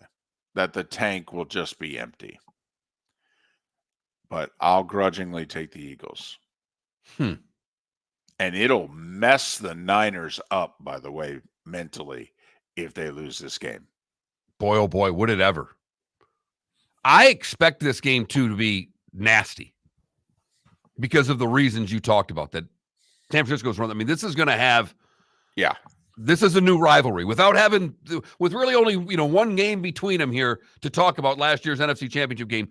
It's because of the verbiage that's been spoken, particularly by the Niners. This is already a rivalry type game. This is going to be a nasty, nasty football game. I'll make you a prediction, and this never happens in the NFL. There's a pregame scuffle. And this never happens in the NFL. I think it happens Sunday. Those fans will be on high alert if that happens. They're already in a fevered pitch. I mean, have you seen the comments? We've got about 4 or 5 diehard Eagle fans that are in our Twitch chat room every day. Have you seen the bravado and the angst that they have been speaking with all week? Oh, yeah. Right now, Eagles fans hate the Niners more than they hate the Cowboys. Right now. Right this second, they do. Because the Niners get blown out in the NFC title game, and they have done nothing but talk trash about the Eagles since. It's only because our quarterback got hurt. We didn't have a quarterback. You guys aren't that good. All right. Debo with comments about Slay and Bradbury and was asked. Trash. Called him trash. Called them trash and was asked this week, you know, Calling hey, them names. right, any second thoughts, anything you want to take back? And he goes, absolutely not. Got to admit, I love it. I love it. This is Raiders Steelers in the 70s. Let's just line up and play. Want to play in a parking lot? Let's go. I love this stuff. Please give me 2 meetings this year. Give me 2 next. These things don't last long, so give me as many meetings as possible. You know, that's why it's so great that it happened between the Ravens and the Steelers, division teams. So, you know, we get 2 a year guaranteed. This is awesome. Because there's not a lot of big games in NFL. Denver, Houston, who do you like in that game? I think the Texans are I don't like to use this word because it's going to be too harsh. I don't think they're as good as their record. So That's not I know harsh. Denver- That just means they're an overachieving team. That's kind of. I think Houston. You weren't with us last year, Trent. Yes, I grew up a Giants fan. All year, I kept saying they're not good, that good, and Mark kept going. You know they're winning games. I go. I know they're not that good. Okay, I think Houston's a bit of smoke and mirrors, and I think the way Denver plays travels well. Well, I love the way Denver's defense is playing right now. Right. I'll take Denver. Plus, Stroud has started just a little bit turning it over. And as Pat talked about, boy, is Denver's defense forcing turnovers. And I'm picking one big upset. I didn't have the guts to do it on my picks. But, David, you know, I don't know if we're going to go through all the games. So I would like to get into Alabama and Georgia with the closing minutes before we go with our time on the network. But I'm just telling you right now, Patriots beat the Chargers. I'm done with them. Was there a divorce last week or something? I'm done. Wow. This is bitter. Man, this is like showing up at the I don't know. You're like dating someone in the ex's family here. You're really just getting nasty about this. So what does that game look like then to you? Is it just like Justin Herbert's a mess, turning it over? Because the Patriots stink. So they do. How do you see this happening? 12-10. A Bears-Vikings special? A lot of turnovers, a lot of weather. Well, I will say Chargers can't run the ball. So one-dimensional. And for 1 week, do we get Bailey Zappi? Does Zappi make them happy?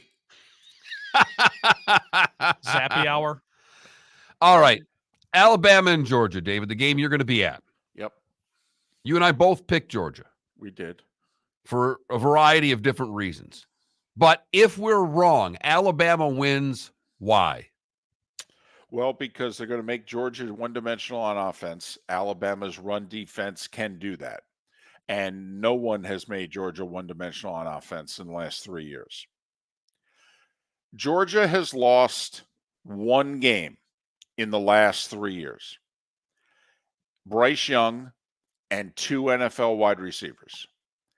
And they came out with Bill O'Brien, an NFL play caller, and they came out, went up-tempo, wore out Georgia's big defensive line early in the game, and Bryce Young threw for 400-something yards. What did C.J. Stroud and 2 NFL wide receivers almost do to Georgia last year? The same thing. So those are the 2 games, really, that Georgia's been in trouble, either lost or been in real trouble in the last almost 3 years. Does Alabama bring that to the table offensively? I don't think they do. They bring a quarterback who, yes, he can make throws, but who's really beating teams by converting 3rd and 10s with scrambles. And that's what's taken Alabama's offense from to, oh, wow, they can be dangerous. Mark, I don't believe you can beat Georgia with a quarterback's legs. I think how you can beat elite college teams is with NFL quarterbacks and NFL receivers. That's how you beat them. I think Ohio State beats Michigan last week if they had a better quarterback. Why? Because they had NFL receivers. All right. Alabama does not possess, in my opinion, an NFL quarterback and NFL wide receivers. That's why I think Georgia wins. Alabama's best part of their throwing game is the deep ball game. That's the one X factor to me. If they can get, all you got to do is get behind him once or twice, and it changes the course of the game. I mean, I do like Georgia in this game, but he throws a great deep ball. I'm trying to figure out if you're rooting for Alabama.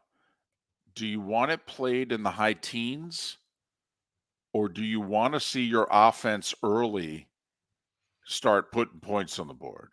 Like, I'm trying to figure out if it's going to be 2017 or 30-27, which one are you more comfortable with if you're Alabama?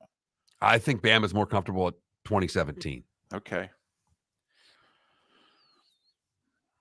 But to me, for Alabama to win, Mark, because I think Georgia can do a really good job against Alabama's passing game. I do. I think if Alabama's going to win, it's going to be the quarterback. And running for 80-plus yards also. Oh, funny you say that. I'm right there with you. And there's going to have to be a dimension of set quarterback runs. Try to spread them out and quarterback draws. He is going to have to run effectively for them to have a game, because that's going to open up deep passes later. But who's the one team to beat Alabama this year? Now, we all know Auburn should have, but they didn't. All right, who's the one team to beat Alabama this year? Texas. Do we think that's an NFL quarterback? We're not saying star franchise quarterback. Do we think Quinn Ewers plays on Sundays? Yes. Do we think Carson Beck plays on Sundays? Oh, yeah. There you go. Now, I think Texas arguably has better receivers than Georgia. Not tight ends, but receivers. All right. So to me, Mark, let's just say Alabama's effective in holding Georgia to around 100 yards rushing. And they literally say to Georgia, you got to beat us throwing the ball. Okay. Can Georgia do it? I think they can. I think they can. Bowers is a nightmare. I don't think Bama matches up well on Bowers, by the way. I don't. I do think Bama matches up really well on Georgia's wide receivers. They've got two good corners. They are going to get in their face, Mark, press coverage, and follow them all over the field. I mean, Auburn didn't even throw the ball at McKistry last week. We didn't mention his name during the broadcast last week. We'll see how Mike Bobo calls the game, the OC for Georgia. It is the one other X factor for Georgia. This is his first really big game calling, because Georgia's not had a lot of problems this year.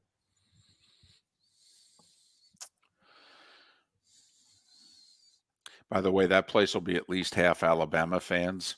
That's the thing that really rankles Georgia.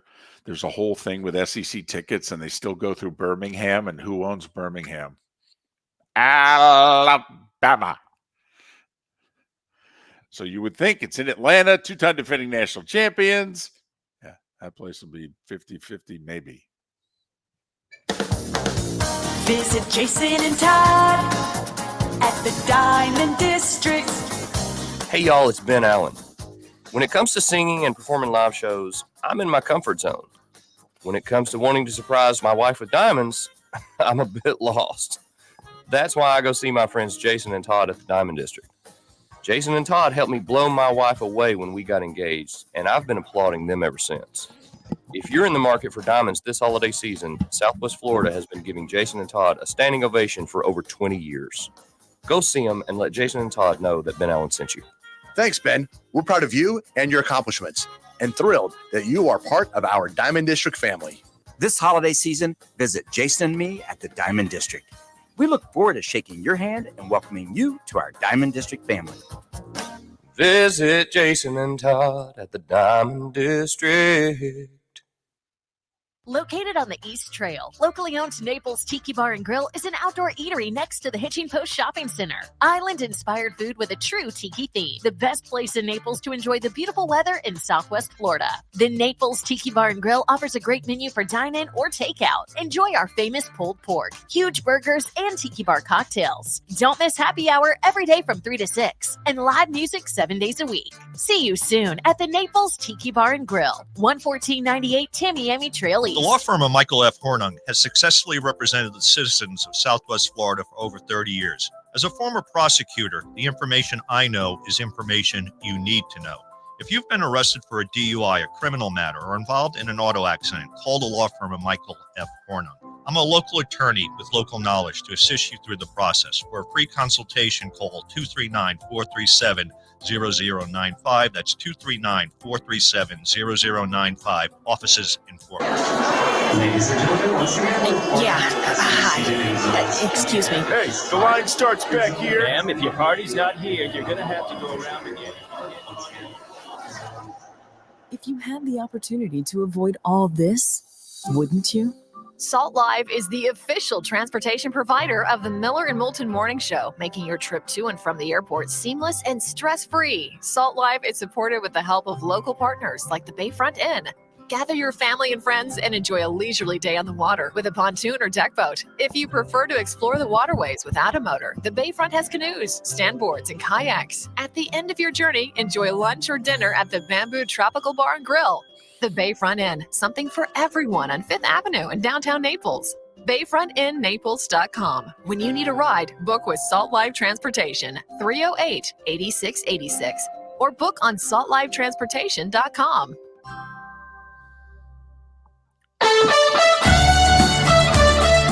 You are listening to Miller and Moulton on the Florida Sports Network.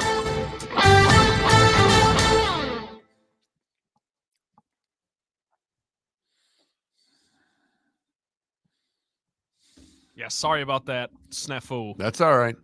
Every now and then, the going to break at 50 seconds throws me off, and I got to scramble.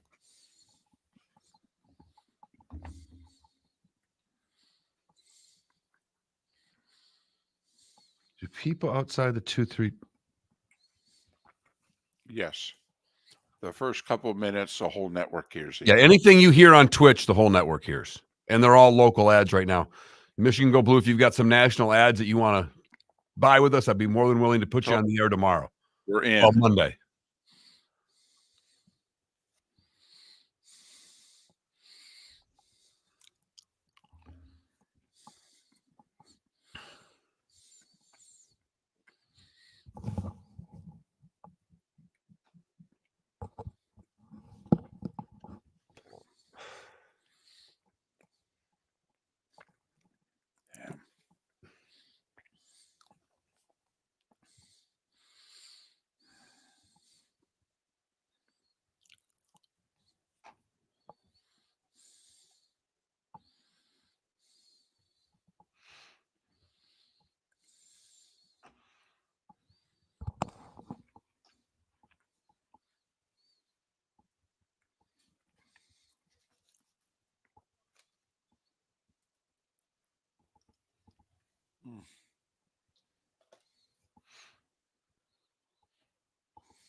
No, Adam, not at all. I think it's a ploy by Texas to keep him.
Here we go.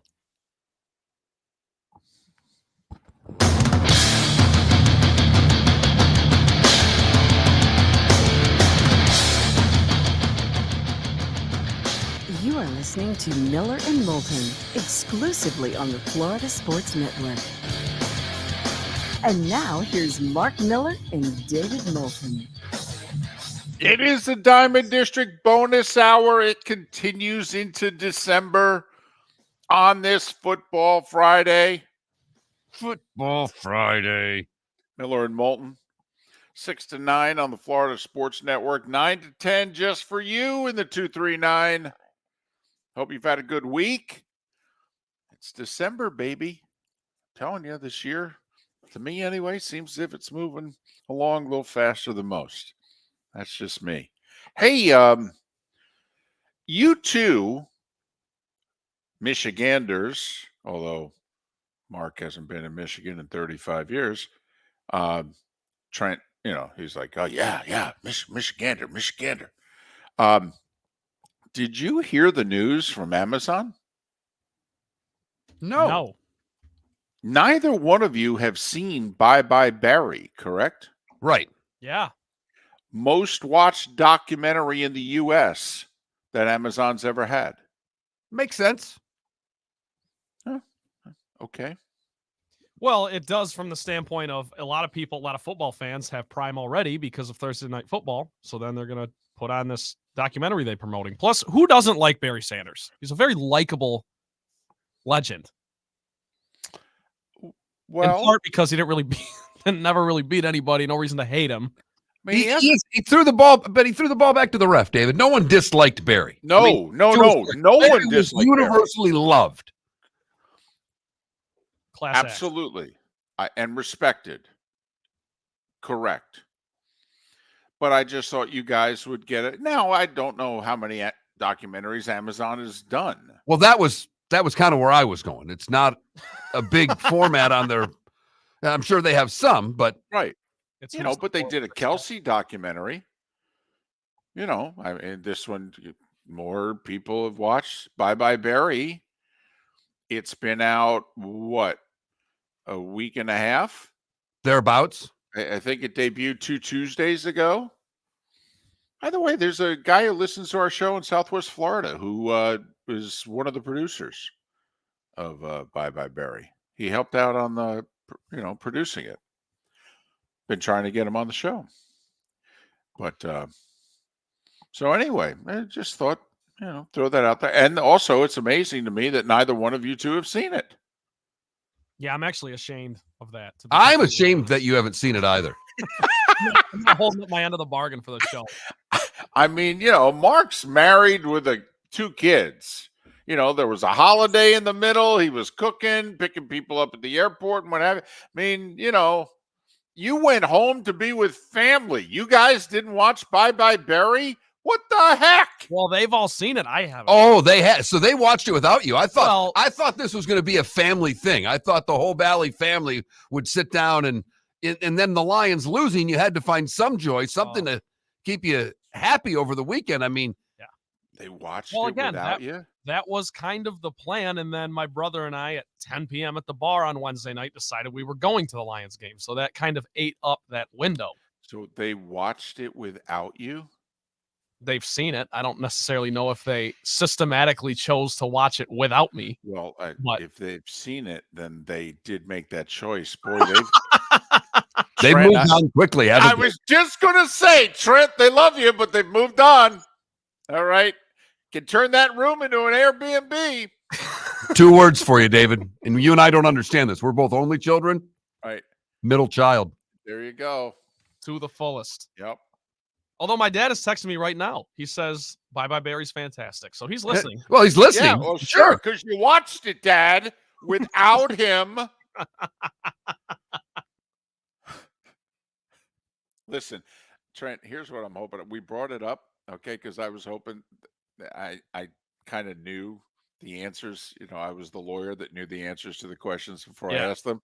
I'm hoping there's some guilt money coming in the mail for you because of it. They watched Bye Bye Barry without you. You know, what kind of loving family is that? In fairness to my family, I am notorious for not watching shows / movies. Like they binge watched all of Prison Break without me because I just had no interest. Stuff like that. But this is this is about the Lions. You have Lions shoes, for goodness sakes. I'm sorry. David, you have my word. How about this?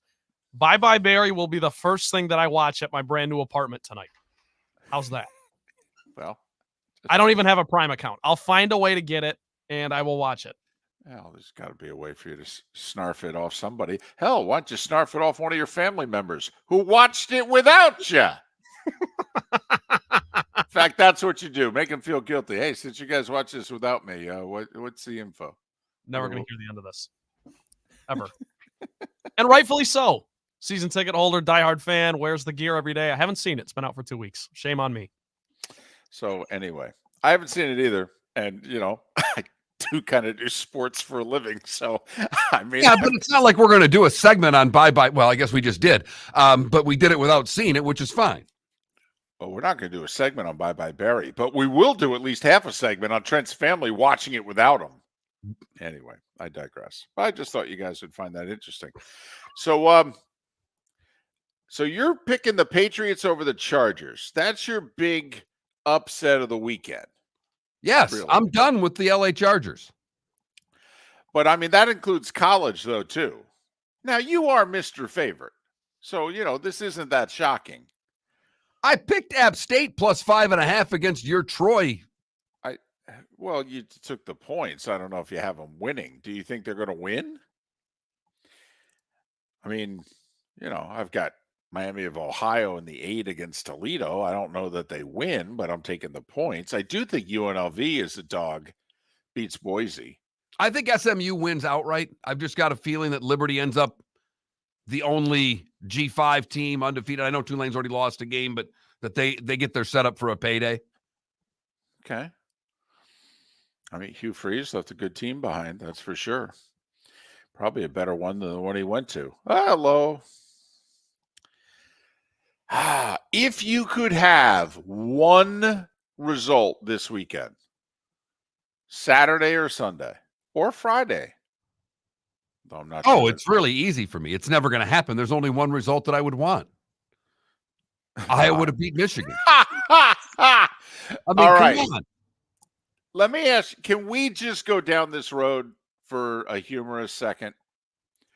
If this were to happen, which I think would be, since we've done conference championship games, this would be the biggest one ever, right? 22-point dog. I mean, we've had 2 touchdown dogs win, but I mean, I don't know. In a major conference championship game. Trying to think, didn't Oklahoma lose pretty big favorite one year? To K-State, but I don't think they were 3 touchdown No, favorites. I don't either. In 2003, yeah, Darren Sproles and the Wildcats whooped them in the Big 12 title game. But I don't think they were 3 touchdown favorite dogs. Let's just say it happens. Who represents the Big Ten in the playoff? Because all I've heard is you can't have a playoff without the SEC. Remember when you and I both, and even you have said, listen, I would take Texas over Alabama, but I do find it ridiculous if we have a playoff without the SEC. And, so can we have a playoff without the Big Ten? Well, I don't know if we would this year. Let's just play this out. Right. I hate to say it, but they would put Michigan in as the 4. Hold on a second. If Georgia's not in, how can Michigan be in? Well, here's the thing. It wouldn't be fair to, and I know you're not making this case. I'm just throwing it out there. You can't put Ohio State in because they're not playing. Not playing shouldn't help you. You know Why? what I mean? Hold on a second. Hold on. Ohio State went 11-1. They lost a 1-score game at Michigan. Who would then lose to Iowa? Yeah, exactly. Okay, but you're going to reward Michigan? They lost as a 3-touchdown favorite. Well, maybe you're not rewarding Michigan as much as you are. You can't reward Ohio State. They didn't do anything to help their case. Well, first off, they beat Notre Dame at Notre Dame. Okay, no offense. Michigan had basically a 1.5 game season. This is the Alabama argument. Yes, they lost to Texas, but if they beat Georgia, that win is more impressive than in Texas's loss. Yeah. Being to Oklahoma, who lost a couple of games to Kansas and right. I mean, Trent, here, I understand you want to put Michigan. If anybody's going to represent the Big Ten, it should be Michigan. Fine. Yeah. But if Georgia's not in today, then Michigan can't be in either. You can't. That's fair. Georgia's ahead of Georgia Michigan. Wins, they're in. But just for this, Michigan loses. That means the Pac-12 winner's in. Florida State wins, they're in. Who's the 4th team? Right. Texas? Should be Texas, but it wouldn't be. We all know. Oh, I don't know. I mean, that's my point. Listen, the likelihood obviously is very small. They're a 22-point favorite. But there are a lot of people that think, well, there's no way you could have a playoff this year without a Big Ten representative. Let's walk our way through this. I mean, first off, let's just say Bama wins. Bama wins and Iowa wins. Well, Georgia would go before Michigan, right? Yes. Okay. So now let's say Georgia wins. Georgia's in, Pac-12 champs in. Hell, I'll even say Florida State loses. How about that? The toss-up ACC title game, Florida State unsure at quarterback who they're going to be able to play because of injuries. Let's just say Florida State also loses. Georgia wins, Pac-12 champion wins. Texas is in, correct? Yes. Okay. Yep. Who's 4? Probably the Buckeyes. Oh. Look, I don't want Michigan to make it. You guys know me. I'm just trying to be. I think probably the Buckeyes. If Michigan loses, probably the Buckeyes. And this is a hefty if we're talking about here in the Diamond District bonus out. If Michigan loses to Iowa as a 22-point favorite. Got to play the games, though. And someone said, will we do a bonus show on Sunday morning if all hell breaks loose? Ryan, there's a chance. It's a great idea. I don't know. I'll be David's home. got a home game. David will be at home. home. I'll be at home. There's a good chance there could be a Sunday morning little soiree. Now, Michigan loses to Iowa. I mean, I'm expecting also to get hit by lightning soon, and win the Powerball. Well, no, actually, because the numbers we play obviously suck. I mean, obviously. Well, you play this. Play the same numbers every time. Yeah, I know. I'm 58 later this month. I know. I know. So, see, that's my thing. Of course, Michigan's going to win. We know that. But I'm just saying, this isn't like we've had years, like 2 years ago. Georgia was 12-0, number 1 in the country. Remember, they hadn't won a national title yet. They were just a gaudy SEC team. But the way the landscape was, it was like Georgia's in. Even if they lose, they're in. And sure enough, they lost. And guess what? They were in. How about that? But if Michigan were to be shocked, Big Ten in? Visit Jason and Todd at the Diamond District. Hey y'all, it's Ben Allen. When it comes to singing and performing live shows, I'm in my comfort zone. When it comes to wanting to surprise my wife with diamonds, I'm a bit lost. That's why I go see my friends Jason and Todd at the Diamond District. Jason and Todd helped me blow my wife away when we got engaged, and I've been applauding them ever since. If you're in the market for diamonds this holiday season, Southwest Florida has been giving Jason and Todd a standing ovation for over 20 years. Go see them and let Jason and Todd know that Ben Allen sent you. Thanks, Ben. We're proud of you and your accomplishments and thrilled that you are part of our Diamond District family. This holiday season, visit Jason and me at the Diamond District. We look forward to shaking your hand and welcoming you to our Diamond District family. Visit Jason and Todd at the Diamond District. Located on the East Trail, locally owned Naples Tiki Bar and Grill is an outdoor eatery next to the Hitching Post Shopping Center. Island-inspired food with a true tiki theme. The best place in Naples to enjoy the beautiful weather in Southwest Florida. The Naples Tiki Bar and Grill offers a great menu for dine-in or takeout. Enjoy our famous pulled pork, huge burgers, and tiki bar cocktails. Don't miss happy hour every day from 3 to 6 and live music 7 days a week. See you soon at the Naples Tiki Bar and Grill, 11498 Tamiami Trail East. Hello, friends and family of Southwest Florida. Are you looking to tap into the electric vehicle market? Well, look no further because we here at Southwest Florida Golf Carts have just what you need. E-bikes, golf carts, LSVs, scooters, and more. Come down and talk with one of our experienced sales reps, have a soda and a smile, and you could be cruising the streets in your new EV today. Stop by the store or visit our website at flgolfcarts.com and enter for a chance to win $100 off your next purchase by answering John's monthly sports question. You are listening to Miller and Moulton on the Florida Sports Network.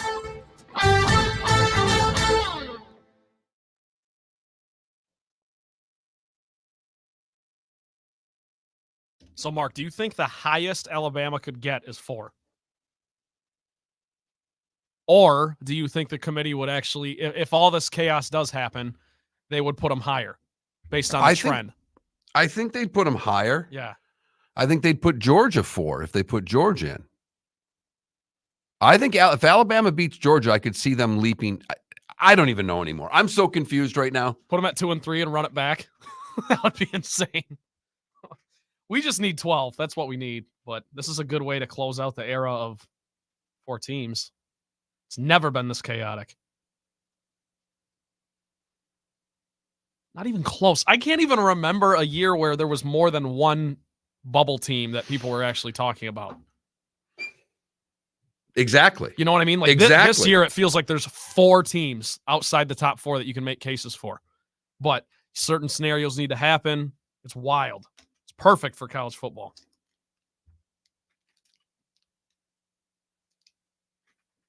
And honestly, when they picked the 4-team format originally back in 2014, this is probably what they thought was going to happen every year.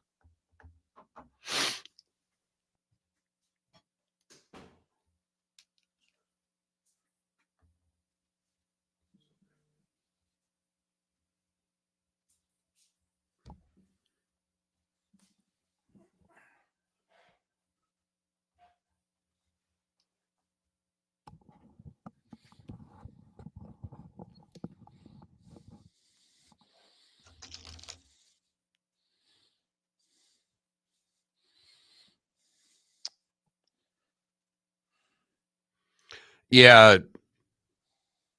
I respectively disagree with you. I think Ohio State needs a whole lot of help to get in.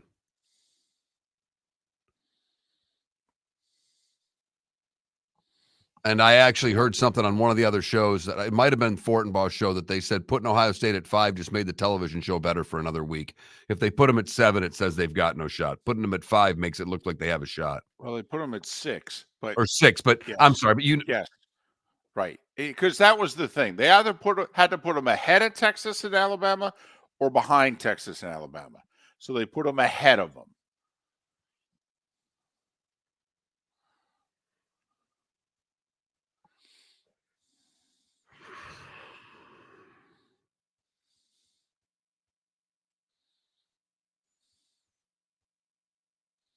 No. Canada Relief. We think the Pac-12 champion is in. In, period. It doesn't Winner of matter that game's who. in. Yeah, we think they're in. By the way, they're not getting 2. By There's the no way- way for Washington to get in if they lose.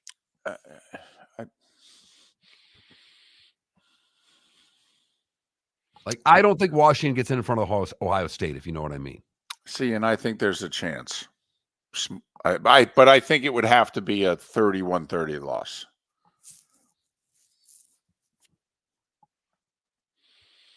All right.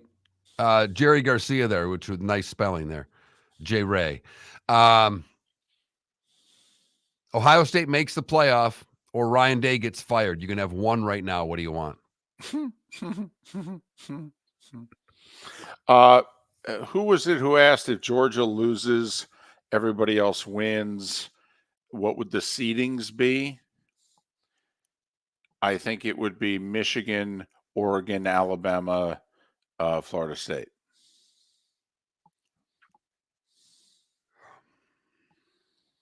Yeah, David, I asked Mark when you were Might away. be Michigan, Alabama, Oregon, Florida State. Yeah, the only thing that determines is color of jerseys in the second game, because Michigan gets to choose which location in the semifinal that they want to play at. So the second choice, all they do is they get to wear the home colors versus the 3 seed. You were saying, Trent? Well, I was just right before you came back. I asked Mark, do you think Alabama's capped at 4 no matter what? Like if they beat Georgia, do you think if say FSU wins, would they still respect the donut and put them at 3? No. I think unless Florida State's very impressive against Louisville, whoever's quarterbacking them. Remember, Trent, Florida State was the defending national champion, went undefeated, and was the 3 seed in 2014. Here we go, by the way. Sorry. Welcome to the bonus hour, brought to you by Jason and Todd at the Diamond District. And now, here's Mark Miller and David Moulton. 21 minutes past the hour. Good, bad, and ugly. What's on tap today was the day when. It's all coming up. Diamond District bonus hour on this Football Friday. Football Friday. All right. It was brought up in our Twitch chat room. Brent just, Trent just brought it up during the break. So Bama wins. All the other favorites win. Seed the 4 teams. Michigan obviously would be 1. Yes. Who's 2? I think Bama would be 2. You think Bama would leapfrog the Pac-12 champion? Yes. Okay. The Pac-12 champion 3 or Florida State 3? Pac-12 champion 3 and Florida State would remain at 4. I agree with you. Important to keep in mind, too, David, you mentioned it at the break, but the 2 and the 3, it's really not a big deal. It's not a huge deal who's 2 and No, who's... but 3 versus 4 could be. Right. And remember, that's huge. 3 versus 4 is huge. I'm just saying 2 and 3, Right, but remember last year, TCU lost the Big 12 Conference Championship game to K-State. Ohio State, quote-unquote, backed into the playoff. We all thought, oh, wow, Michigan got a break here. Who would you rather play in the semis, Ohio State or TCU? And everybody's going to be thinking the same thing if we get one upset and it's just a matter of, do we move Florida State up to 3 or do we keep them at 4? Because everyone's going to think, whoever plays Florida State, that's a big advantage. That's a break. Well, I think the big difference there, to be fair, is Max Duggan was a Heisman-type guy last year, Florida State lost their Heisman-type guy. No, I understand, but it was TCU or Ohio State. I mean, you can't compare rosters. Right. I mean, you just can't. Even though TCU had 7 guys drafted, 7, you still can't compare rosters. No, that's where David and I, guess, at the end of the day, have such a hard time with this committee. Because what is it? 4 best, 4 most deserving? Because if it's 4 best, then rank them accordingly. But they weren't going to give us another Michigan-Ohio State game. It's a TV show. Right. But it was interesting last year. Remember, TCU did not go in as the undefeated Big 12 champ. They actually got the 3 seed as the 1-loss non-champion. And we all know what happened in their game against Michigan last year. So who's to say? You mentioned it before. The Ohio State team did it with Cordell Jones. I mean, Florida State just has to win. And we believe they're in. Well, there's you and I, absolutely, no doubt, we believe they win, they're in. But, there are some that are curious about the seeding, the semifinal matchups. And let's be honest, as to who could, because Florida State will enter the playoffs with without their starting quarterback.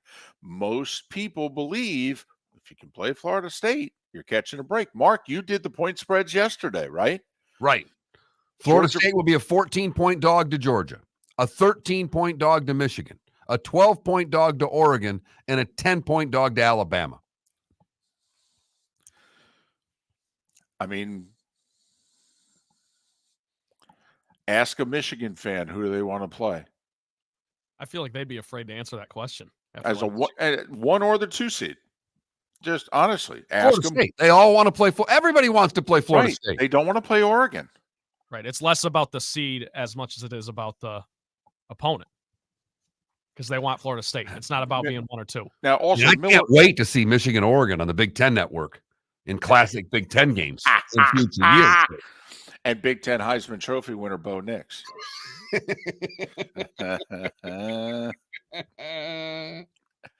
Narrated by Charles Woodson and Desmond Howard.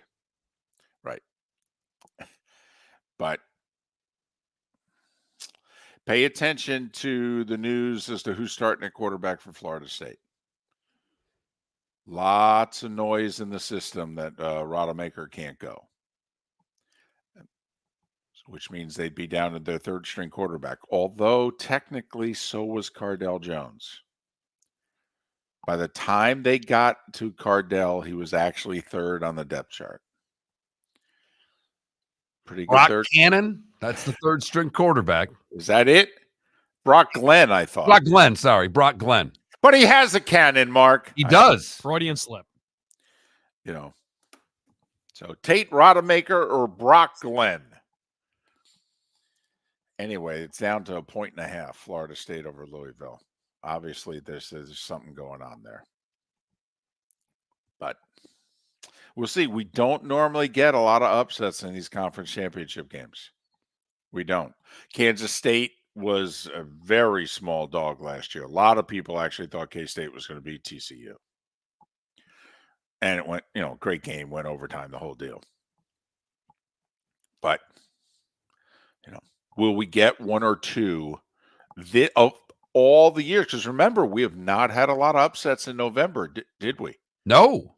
Look at all the undefeateds we have right now. We never have this. Exactly. We were counting on the chaos continuing into November like it normally does. It didn't. Almost. Once again, Auburn, almost.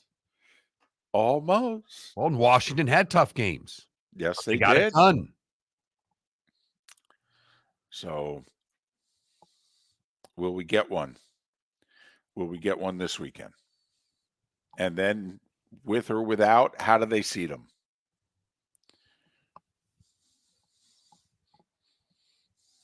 And I believe you will hear for the rest of the day, no matter what network you listen to, the noise get to a fevered pitch of why Florida State doesn't belong if they win. I'm telling you right now. That's the 4 best argument, right? And it's not a shot at Florida State. It's just No, yes, it is. It is. Yes, it is. Okay, but Yes, it is. Yes, it is. If your quarterback is out for the season, do you guys? I mean, honestly, do you think they're one of the top 4? Okay, so then that's the 4 best argument, right? No, but it's 4 best if. It's 4 best based on this criteria, and they list 4 criterias. It's not, hey, how many 4 and 5 stars do they have versus them? Yeah, and the criteria changes every year, it seems like. It can change every hour if they wanted to. Hey, did you hear about this Iowa Powerball story? No. So apparently they gave out the wrong winning numbers. What? Lottery officials in Iowa blame an human reporting error for the wrong numbers that were posted for Monday night's Powerball drawing. The incorrect numbers were posted on the Iowa Lottery's website at 12:30 a.m. and stayed there for almost 7 hours. Uh-oh. The lottery said the initial incorrect numbers would have resulted in prizes ranging from $4 to $200. lottery officials said they're honoring the mistake. So basically, they're paying the people who actually lost, but for 7 hours thought they were winners. They get to keep the money, and then the people who didn't think they won, but then found out when they posted the right numbers they won, they're giving them their money also. Man, they're nice in Iowa. That could be your own little internal poll question. Wherever it is, quote unquote, you're from, would your state have done what the Iowa lottery officials have done? Not in Florida. No damn way. Mark, I'm from Jersey. I mean, do we really have to discuss this? You don't even have to bring it up. Right. Ryan in the Twitch chat room says, well, no wonder the college athletes there are the only ones gambling. Hello. Right. They win more with those type of honor systems that they have in this great state of Iowa.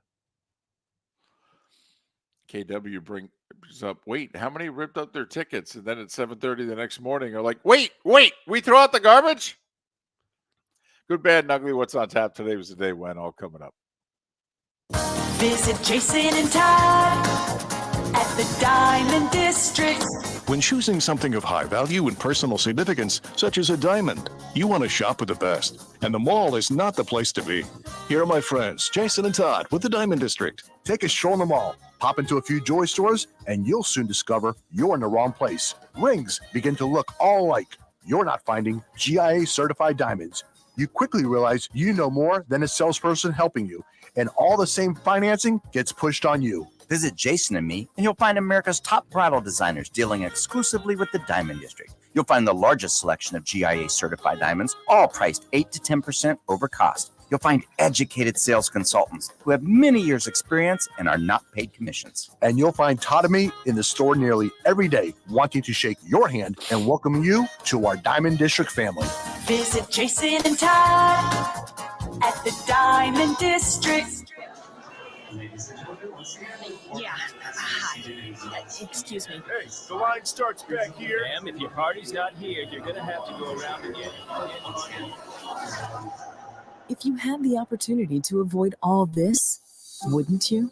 Salt Live is the official transportation provider of the Miller and Moulton Morning Show, making your trip to and from the airport seamless and stress-free. Salt Live is supported with the help of local partners like the Bayfront Inn. Gather your family and friends and enjoy a leisurely day on the water with a pontoon or deck boat. If you prefer to explore the waterways without a motor, the Bayfront has canoes, standboards, and kayaks. At the end of your journey, enjoy lunch or dinner at the Bamboo Tropical Bar and Grill. The Bayfront Inn, something for everyone on 5th Avenue in downtown Naples. BayfrontInNaples.com. When you need a ride, book with Salt Live Transportation, 308-8686, or book on saltlivetransportation.com.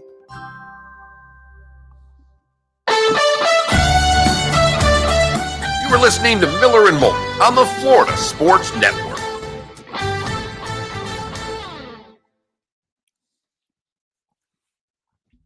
So sorry about that. My phone rings during the segment there. Right, everything okay? It's the school. Oh. I didn't answer it. I put it to voicemail. No voicemail. I'm like, all right. They called. They got a hold of mom. We're good. Phone rings again. It's the school. At that point, I freak out. I hit off and just get. It was my daughter. She forgot something and just called. I said, you know I'm working and I'm on the air right now, right? Sorry, Dad. When you get home, can you bring my recorder to school? I got to give her credit. She's got my number memorized, which is a good thing. That is good. For the record then, young lady, not only are you doing soccer and gymnastics on the same night, but what else can we have her do? The damn recorder. I don't even know where the recorder is. All I know is that students should never be allowed to play those things. Did she have to leave the class, like go to the main Yeah, office and she had to call go to the from office there? and call. Where are you going? I got to call my dad. There's no way. She is, I will say, she is a popular kid at that school. She's popular with all the teachers. I saw that yesterday. That was the lead singer, right? Or no, not the lead. Yeah, the lead singer of that group, right? The Pogues. Sonny, I don't think it's Sergio. I think it's the Saudis. 600 million. And it's Phil. Phil and Rom are tight. Rom's caddy is Phil's brother. Rom's college golf coach is Phil's brother.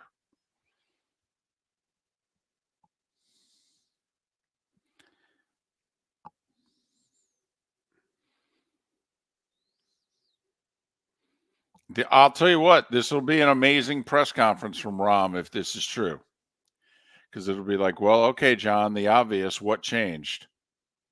And Rom will probably have to lay it out. And he's going to have to undress the PGA Tour in doing so.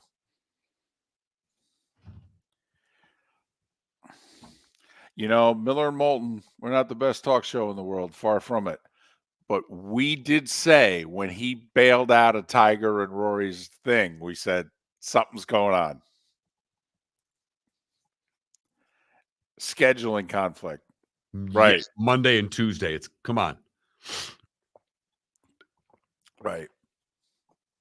Come on. I had to laugh. I'll listen to Greeny's show when I get in the car because it's on. He had COVID this week, so he's back on today, but he's been out with COVID. So he called the show Tuesday, maybe? I don't know, whatever day it was. And I happened to get back in the car. And apparently he had a couple of cough attacks while he was on with them. They were playing his coughs and then naming his coughs. They blew it and I just kept thinking Jets things in my head. I'm like, you guys are missing this. And finally someone called the cough the Nathaniel Hackett, which is perfect. That's outstanding. Zach Wilson? Too soon? No? Hack Wilson. Yeah, that's pretty. See, there you go.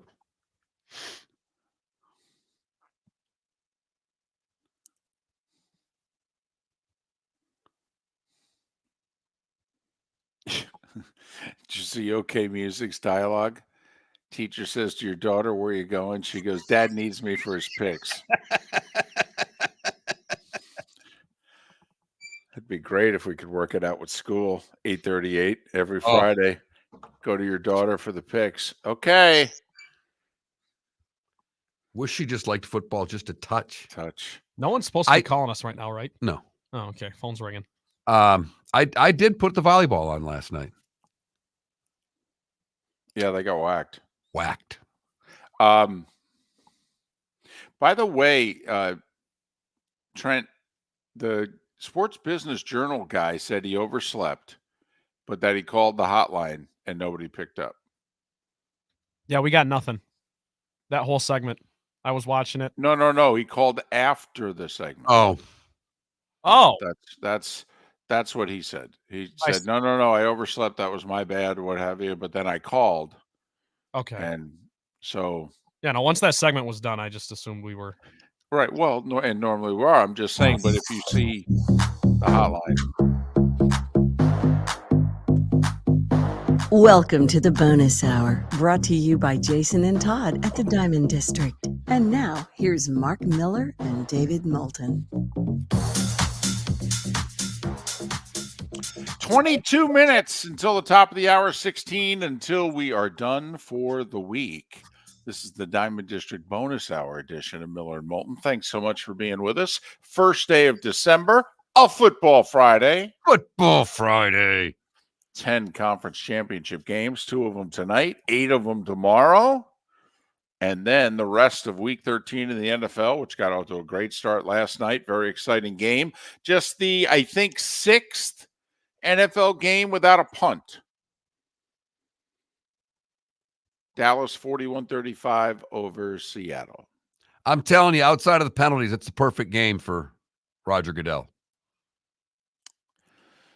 Well, Al Michaels let him have it for the. Well, listen, they love the Super Bowl. I thought after the Super Bowl they would eliminate the tush push because there was only 8 possessions for each team in that game. Normally teams have 12, but there were hardly any punts in that game. Although ironically, one of the punts, biggest play in the game, Tony's punt return. But I thought because of the Super Bowl, I mean, Fox didn't get ads in. At $6 million a commercial, they didn't get all their ads in. That's a problem, David. Yes. Particularly when this is a television show. Right, which we have known for a long time that it is. Right. So, but Al Michaels ripping the officiating last night. Pete Carroll afterwards, not happy about the officiating, said it didn't cost the game, but we got a league-wide problem. We need to address this. What do we have, 19 accepted penalties in the 19 game? accepted penalties, 25 called. Golly. So, now sometimes things happen on a Thursday or say the following Monday, and then amazingly, before the next series of games are played, corrections are made. So maybe, just maybe, Sunday into Monday, maybe we don't see as much laundry as we've been seeing after the game last night. Just something to keep in mind. It's time for someone to take back this segment, if for no other reason than to stop David from talking about Meghan and Harry. Here's Mark Miller with Today Was the Day When. We start in 1824, when the House of Representatives begins to decide the outcome of the election deadlock between John Quincy Adams and Andrew Jackson. Adams would win. 1913, the Ford Motor Company institutes the world's first moving assembly line for the Model T. That was a BFD. It really was. Changed the world. Damn right. 110 years ago today. 1924, the Bruins beat fellow expansion team, the Montreal Maroons, 2-1 at the Boston Arena. It was the first NHL game to be played in the United States. To tell you how long baseball takes to change, it was today in 1928 that National League president first proposed a baseball rule calling for a 10th man, or a designated hitter, to bat in place of the pitcher. The NL votes in favor of the proposal, but the American League turns it down.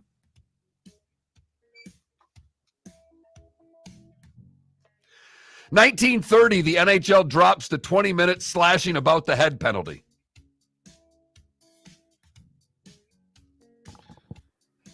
In 1953, Hef, Playboy, Marilyn Monroe, first centerfold. Well, if you're going to go down that road, got to get it right. 1955, Rosa Parks is arrested for refusing to move to the back of a bus. Change the country for the better. Hendrix releases Access Bolt of Love today in 67. Ernie Banks was released by the Cubs today in 71. They announced he would serve as a coach, but he was released today in 71. Never played in the playoffs because there wasn't a league championship series till 69. And of course, the Cubs were in first for most of 69 until they were overtaken by the Mets. But that legendary career, and he never played in the playoffs. John and Yoko released Happy Christmas, the War is Over today in 71. 1973, Nicklaus wins the Walt Disney World Open, becoming the first player to reach $2 million in career earnings. What do they get for winning the Hero World Challenge in the Bahamas? So look that up. The Sex Pistols used profanity on TV today in 1976. Gets them banded as rotten punks, hence punk rock. President Carter doubles the national park system size today in 1978. The movie Tootsie premiered today in 1982. It was cute. Bill Murray's in it. Right. Beverly Hills Cop premiered today in 84. That's good stuff right there. That same day, Flutie won the Heisman. Well, he won it like 2 weeks earlier when he completed that pass. That's true. Marino sets an NFL record today when he reaches 3,000 yards passing for the 8th time in his career, doing so against Tampa Bay. That was in 91. Latrell assaults PJ Carlissimo today in 1997. And if any of you have ever heard PJ Carlissimo on the sidelines, you'd completely understand it. And the Red Sox signed David Price for 7 years, $217 million today in 2015. They probably want that one over again, but he did help win a World Series. Richard Pryor and Pablo Escobar, both born today. You have to wonder how much blow of Escobar's did Pryor use? I think it's a fair question. It's a very fair question, and I think Richard would have appreciated the question. Woody Allen's 88, Lee Trevino's 84, Bette Midler and John Densmore are both 78, Larry Walker's 57, Sarah Silverman's 53, and Deshaun Jackson's 37. What did I miss, David? I don't know that you missed anything, to be honest with you. Every time I hear Bette Midler's name, I just think of the fact that on Johnny's last show with guests, of all the people that he came across for all those years, he chose Bette Midler and Robin Williams as his final two guests. It always, obviously Bette Midler, an amazing talent, but when you realize that he handpicked his final show, and that's who he handpicked, you went, I'll be damned. Wow, he holds you in that high regard. Remember, Right. She sang and she was bawling at the end of her song, and she was supposed to come down and sit on the couch, and she ran off stage. She was sobbing on her final note. The moment got to her so much. Robin, however, didn't cry. No, he got more minutes for more material. Right. You've heard folks elsewhere mock Florida is gonna Florida. Well, Mark Miller sees it differently. He calls it the good, the bad, and the ugly. What you got, Mark?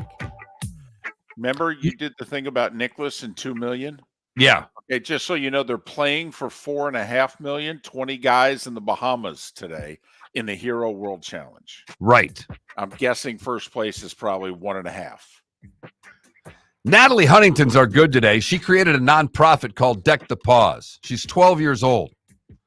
She donates 100% of the money, goes to animal shelters and causes in Southwest Florida for families who can't afford pet care. Man, it's hard enough trying to feel good about yourself these days. And then you got 12-year-olds doing that. Yeah, it's a lot easier to give all your money to charity when you're living at home, David. I've heard that. You should know. Your wife gives I all was your gonna money. say, I was sitting here going through my head going, well, my wife has given all our money away, and she's done it from home for 27 years. We got a Fort Myers for the bad, where firefighters were called to the Spring Lake condominium because an electric bike inside of Unit 101 caught fire while charging. And when they started collecting information from people who lived at the home, Daniel Smith told investigators his ID was inside and gave his name and birthday for investigators to verify. When they did, they found out there was a warrant out for his arrest, but not just any warrant. He was wanted by the Secret Service for counterfeiting currency. When they went up to his apartment, they found a dozen 50s, all of which were counterfeit. And they found printers loaded in the home with money printed on paper, all counterfeit cash. Are you an idiot, dude? I mean, they asked for your name and birthday, and you have a warrant out. Couldn't you at least give them another name and ran like hell? I don't know. For the ugly, we go to Vietnam, where 35-year-old Dong Hoi had been having headaches for 5 months. So he went to the hospital. And it turned out that he had a pair of chopsticks lodged inside of his skull. Wait, and he wasn't aware of this? They went up his nose and into his brain. He said he got in a fight when he was drunk. And maybe that's when it happened. He genuinely was unaware of this. Unaware that he had chopsticks up his nose. Lodged in his brain. Correct. Wouldn't that kill you? Yes. Easily? You're getting like stabbed in the brain, basically. Surgeons were able to successfully remove the chopsticks, and the patient is said to be in stable condition, waiting to be released from the hospital. That, David, is the good, the bad, and the ugly. On today, the 1st of December, 2023. Surprisingly, on this Friday, because Friday is arguably the worst college basketball day of the week. And that includes the weekends. But there's this Big East Big 12 challenge. UConn and Kansas are playing each other at 9 o'clock tonight on the Deuce. I'm going to say that again. UConn and Kansas. That's about as good as we can do, right? I mean, you want to take best team from one conference, best team of the other? UConn, Kansas? UConn's the defending national champs, preseason top 5. Kansas was the universal preseason number 1. Yeah, if they scheduled like the NFL does and they just picked a ring night or something, that's what they would pick for UConn. Give them Kansas. You can get UConn in points tonight. Don't you have to take them? Even though it's at Kansas, you can get UConn in points. How many times this year are you going to get UConn in points? Also, Purdue and Northwestern with a Big Ten matchup on December 1st. How is Purdue only a 5.5-point favorite? I know they're on the road, but how are they only a 5.5-point favorite? Well, I think that's playing into it because this is technically Purdue's first true road game. Gotcha. But they're 7-0, and 6 of those wins are against teams with winning records. But yeah, you're right.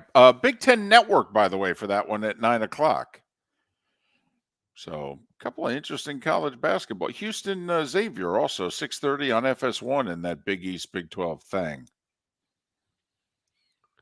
Magic hosting the Wizards tonight. The Magic are 10.5-point favorites at home. Looking for win number 9 in a row, Mark. I think. Wouldn't that be a franchise record?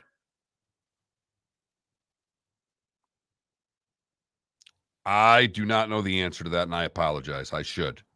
Also, here's an interesting play. Toronto's favored against the Knicks. First off, these two franchises, the Knicks have sued the Raptors. Apparently, things are pretty tense in league circles between the two franchises. But Toronto's favored at home. The Knicks are 9-0 against teams with a losing record this year. The Raptors are a game below 500. Will the streak continue? And what's seemingly, Mark, for like the 5th time this year, the Sixers and Celtics are playing. Haven't they already played like 3 times? It's in Boston. Celtics are a 5.5-point favorite. I'm not wrong about that, right? They've played 3 times already, haven't they? I know they've played at least twice. I would double check for you, but we got about 30 seconds left. So, yeah, and the Magic would tie a franchise record, which they've set 3 times with 9 consecutive wins. I was on that. Sorry. Only 2 hockey games tonight. Devils are minus 455 at home against San Jose. San Jose is really bad. Yes, they are. Yes, they are. For the record, 5-16-2. Have a great weekend. How about we do this again on Monday? We're Miller and Moulton. Thanks for listening. The law firm of Michael F. Hornung specializes in criminal defense, DUI, personal